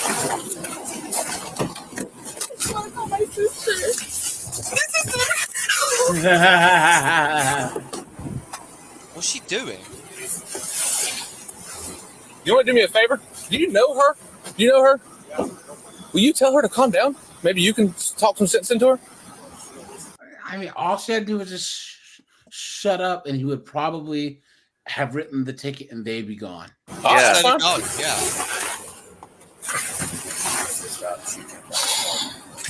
All she had to do was leave us alone. I said, hey, right when you get out of the car, I said, stop. And he's like, what? And I was like, your girlfriend here is going to get you in jail. Like, I'm giving you a criminal citation, and you're going to call your boss to come pick you up. She's got to leave us alone. She still wouldn't leave us alone. So, we can learn experience. Oh yeah. And I'm going to assume she's going to, because she's going to get 10-15 for obstruction, and then I'm assuming she's going to decline this. So, still don't know. We'll have to talk offline here in a second when I'm done with this part, because all I have right now is you can smell booze on her. When she walked in, when I was detaining her, I smelled alcohol. But... All right. Print. Where you didn't print here? No, here. I told you. And signatures on the bottom? Yeah, the fine is going to be connected to this. It's not going to. This is for your court date, essentially. Okay. Yeah. Right. So if He doesn't seem like a This guy's completely civil. Yeah, I was gonna say he doesn't seem like a wilding out nug type. He seems pretty chill. Yeah, he's regular dude. He just for some reason hangs around stupid broads who just wasted like 4 people's time. I'm telling you guys, these chicks will get you killed, man. Straight up. Have to call first and pay the fine, and then you go to the court. Show up to the court at this time. All right. You can't drive away. You obviously know that, but you're good with me. Now I'm going to have to deal with her. Come here. Come here. Are you gonna pull me? They called that the drag queen. Yes, because you want this. I would have moved if you would have asked me to. Hey, will you please come here? Please? Yes, I've Okay, already I said will. please. Cool. If you ask me nicely, I will say. But if you don't talk to me nicely, how do you expect me to do what you say? Okay. Stay right where you're at. I will. Okay. That's fine. A taser was that one, right? You been drinking tonight? No, Do not lie to me. Uh-huh. I can smell it all over you. I've had like one drink, but Okay, so this is what's about to happen. You're about to do some field like sobriety 2 hours exercises, okay? oh, that's fine. You're willing to do a No, field I'm totally fine. but are you willing to participate in field sobriety exercises? You are? Mhm. Okay. I'm going to take these cuffs off you. I will tell you what though. I am freezing right now. Well, I can't help you with that. I know, but I'm just saying, like, I'm shaking. Okay. So So I get cold very fast. I'm going to take these handcuffs off you. That's okay. And then we're going to conduct these exercises. That's okay. You're willing to do that? That's okay. Okay. See my legs shaking? Yeah, Like, you're I'm just cold. Turn around for me. That's fine. I have my daggum thing yet. Y'all's car. It's probably not even cold out. That other guy was in like short guys, she got to get a DUI because she was drunk, and he saw her get out of the car. Look at that, Nice. you Oh my absolute God. dunderhead. Why are you so stupid? A pot smoking slut. Why? So Guys, don't AJ, talk yourself in a DUI. So Yeah. AJ, was she in a different vehicle? Yes. Oh my God! What a moron! Yeah. What an idiot. Follow this with just your eyes only, okay? Okay. Just your eyes only, okay? Just your eyes only, I okay? am. Am You're I turning not. my head? You absolutely are. Okay. Stand up. That's how you know she's shit faced because she's having a good time. She's laughing. Yeah. Yeah, she's got the You guys giggles. you guys ever seen someone so drunk that they're happy to see the cop and they go, "Hey, officer, how you doing?" That's how you know you're drunk. Yeah. Yeah. Okay. A little bit everywhere, okay? So you're a little bit everywhere, okay? I'm going away. Nothing. You're fine. All right, we're going to do what's called a walk and turn, okay? I'm going to read this off so there shouldn't be any confusion. Exactly what I'm saying, okay? Okay. Step forward a little bit, all right? So there's going to be a line in front of you. It's going to be imaginary. Do you understand how to walk straight? Okay. So you place your left foot on a line. So put your left foot in front of you like this, okay? And put your right heel against the toe, just like you have. So put your right heel. Yeah. So like nope, left foot. All right, Okay. Stand. Okay. Go ahead, guys. Then you're going to do it back. How many steps are you going to do it back? Here's some cakes. Counting out each step. So you're going to go frontwards. 9, counting out each step. Series of small steps. Turn around. Go backwards. 9, counting out each step. Do you understand? You're still not standing where you're supposed to be standing. Begin when you're ready. Not counting. Went 10. And now she's walking absolutely backwards instead of Oh my God. I've never seen that before. Oh my God. Oh my God. Woman. Yeah. You walk forward 9 steps, take 3 or 4 steps Guys, backward. drop a like on the stream, guys. Hit the super chat button. Thanks for the cash apps, guys. Appreciate that. not counting. Went 10. And now she's walking absolutely backwards instead of taking a series of small steps. Yeah. Okay, so you did a terrible job. It's fine though. I did one. So you're supposed to You said you 9 did a steps terrible forward job. in a line. Small steps this way, 9 steps back. So we're gonna move on to the next thing. Okay. All right. Wait, I thought you meant like this. That's Walk fine. in front of the other. Okay. Go back over there. Getting too close to make me uncomfortable. I'm sorry. All right. So now we're gonna do another one. One leg stand. Okay. Scoot up a little bit. See where that crack is? Get right in front of it. All right. Stand with your feet together and your arms down at your side. Bam. Look at me. You see what I'm doing? Okay. Do not start the test until I tell you to start the test. Okay. Do you understand the instructions so far? Mm-hmm. All right. Okay. So 6 inches. Imagine it's like a Coke can or something down there. All right. Either leg, parallel off the ground. Okay. One of y'all get a timer ready. So watch me this way. 6 inches on the one. When I say parallel, this is what's going to be parallel. So you're going to have it flat out. Flat out. You don't have me. You just did it wrong. Also, stay how you were until I tell you to start. Yes. All right. Keep both legs straight and your arms by your side. While I hold the position, I'm going to count out loud in the following manner: 1001, 1002. 1003, and so on until I tell you to stop. Okay. Keep your arms by your side at all times. Just side out by your side. All right. Whenever you're ready. What are you supposed to be doing right now? Okay. Didn't count. 6,000. Nope. You said count to 6. I said count in the following manner: 1001, 1002, 1003 until I tell you. Why would you think you thought I was? I'm literally reading it verbatim. I was going to be. Okay, you're supposed to count out loud. Okay, all right. Sit tight. Man, this poor girl's got like an IQ of like 70. Oh, really? Yeah, but when you're decent looking, you can operate that way, and that's what she was Yeah. doing. That's why she felt entitled to go up and like start talking crap to these cops and like bossing them around. She can't even understand like basic instructions. Yeah, guys, I'm telling you, she walks straight up in that cop's face. You gotta stop screaming. I know it's gonna. Oh, sorry. I can No, you're not asking me. No, it's called garlic croutons. Yeah, and they're right there on the seat. She did. The thing is she's done all the things. She actually did them right. Well, she did them fine. Like her straight line was fine. She just doesn't know how to listen. So like she worked a perfectly straight line, and then she walked a perfectly straight line backwards instead of turning around. She did this perfectly straight line. She didn't count. She's like, all right, that's good. I did it. I was like, well, she did all the things right. She just did them very wrong at the same time. Yeah, those are all keys. I know they're all keys. Are you just gonna throw them out? No. Then no more. No, I'm probably not. Don't do it again. No. Already. But Don't why? do it again. Don't do it again. No, but why? Okay. Let me explain to you, okay? A 2 for 1. It's time. Look at that. Did you hear how they said she doesn't? Did you hear how they said she doesn't know how to listen? Well, of course not. She's a woman. Yeah. Exactly my thoughts. For obstruction, traffic. Okay. And then resisting without violence. Okay. Resisting without violence. Correct. How many times did me and my partner ask you to step away, and then you refused to step away? And then when I went to go detain you, what did you do? I was going to my car. Okay. Walk with me. I'll walk with you. I'll walk with you. Thank you, ma'am. Can I tell my sister about my car? Okay. Can I tell her about my car? We'll talk to your sister about your car. Is she by herself? Or does she have somebody She's with her? by herself. Okay. Your car can get towed. Can she take it? Can she call somebody to come pick it up? If they're here in the next 10 minutes. Exactly. I live in Alaska. I know. Yeah, I'm getting it. Yes, I did. What do you mean? I gave you multiple chances. Yeah, you absolutely did fail the test, but you're not getting a DUI. But I was listening to you. Well, if you were listening, you're not making. Well, she got lucky. What's she gonna get? Resisting arrest. Yeah, obstructing. Which basically they're saying was like you're wasting our time. And charged with resisting arrest. Yeah. This girl was caught. This is another one where her friend comes in. Okay. Yeah. And starts talking shit. Yeah. All right, guys. I'm Yeah. gonna shut this bad boy down. Yeah, guys. Thursday. What was I gonna do on Thursday?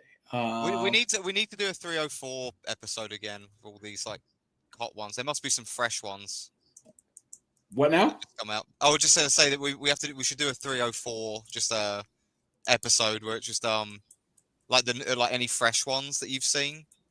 Oh yeah. Well, guys, on 50304 on Friday we'll do Crazy Girlfriends, and then Thursday, man, I'll let you guys know the topic in the Discord. I had a topic, but I don't remember. But either way, guys, appreciate you guys. Bye, guys. Thanks, AJ. Bye. Yeah.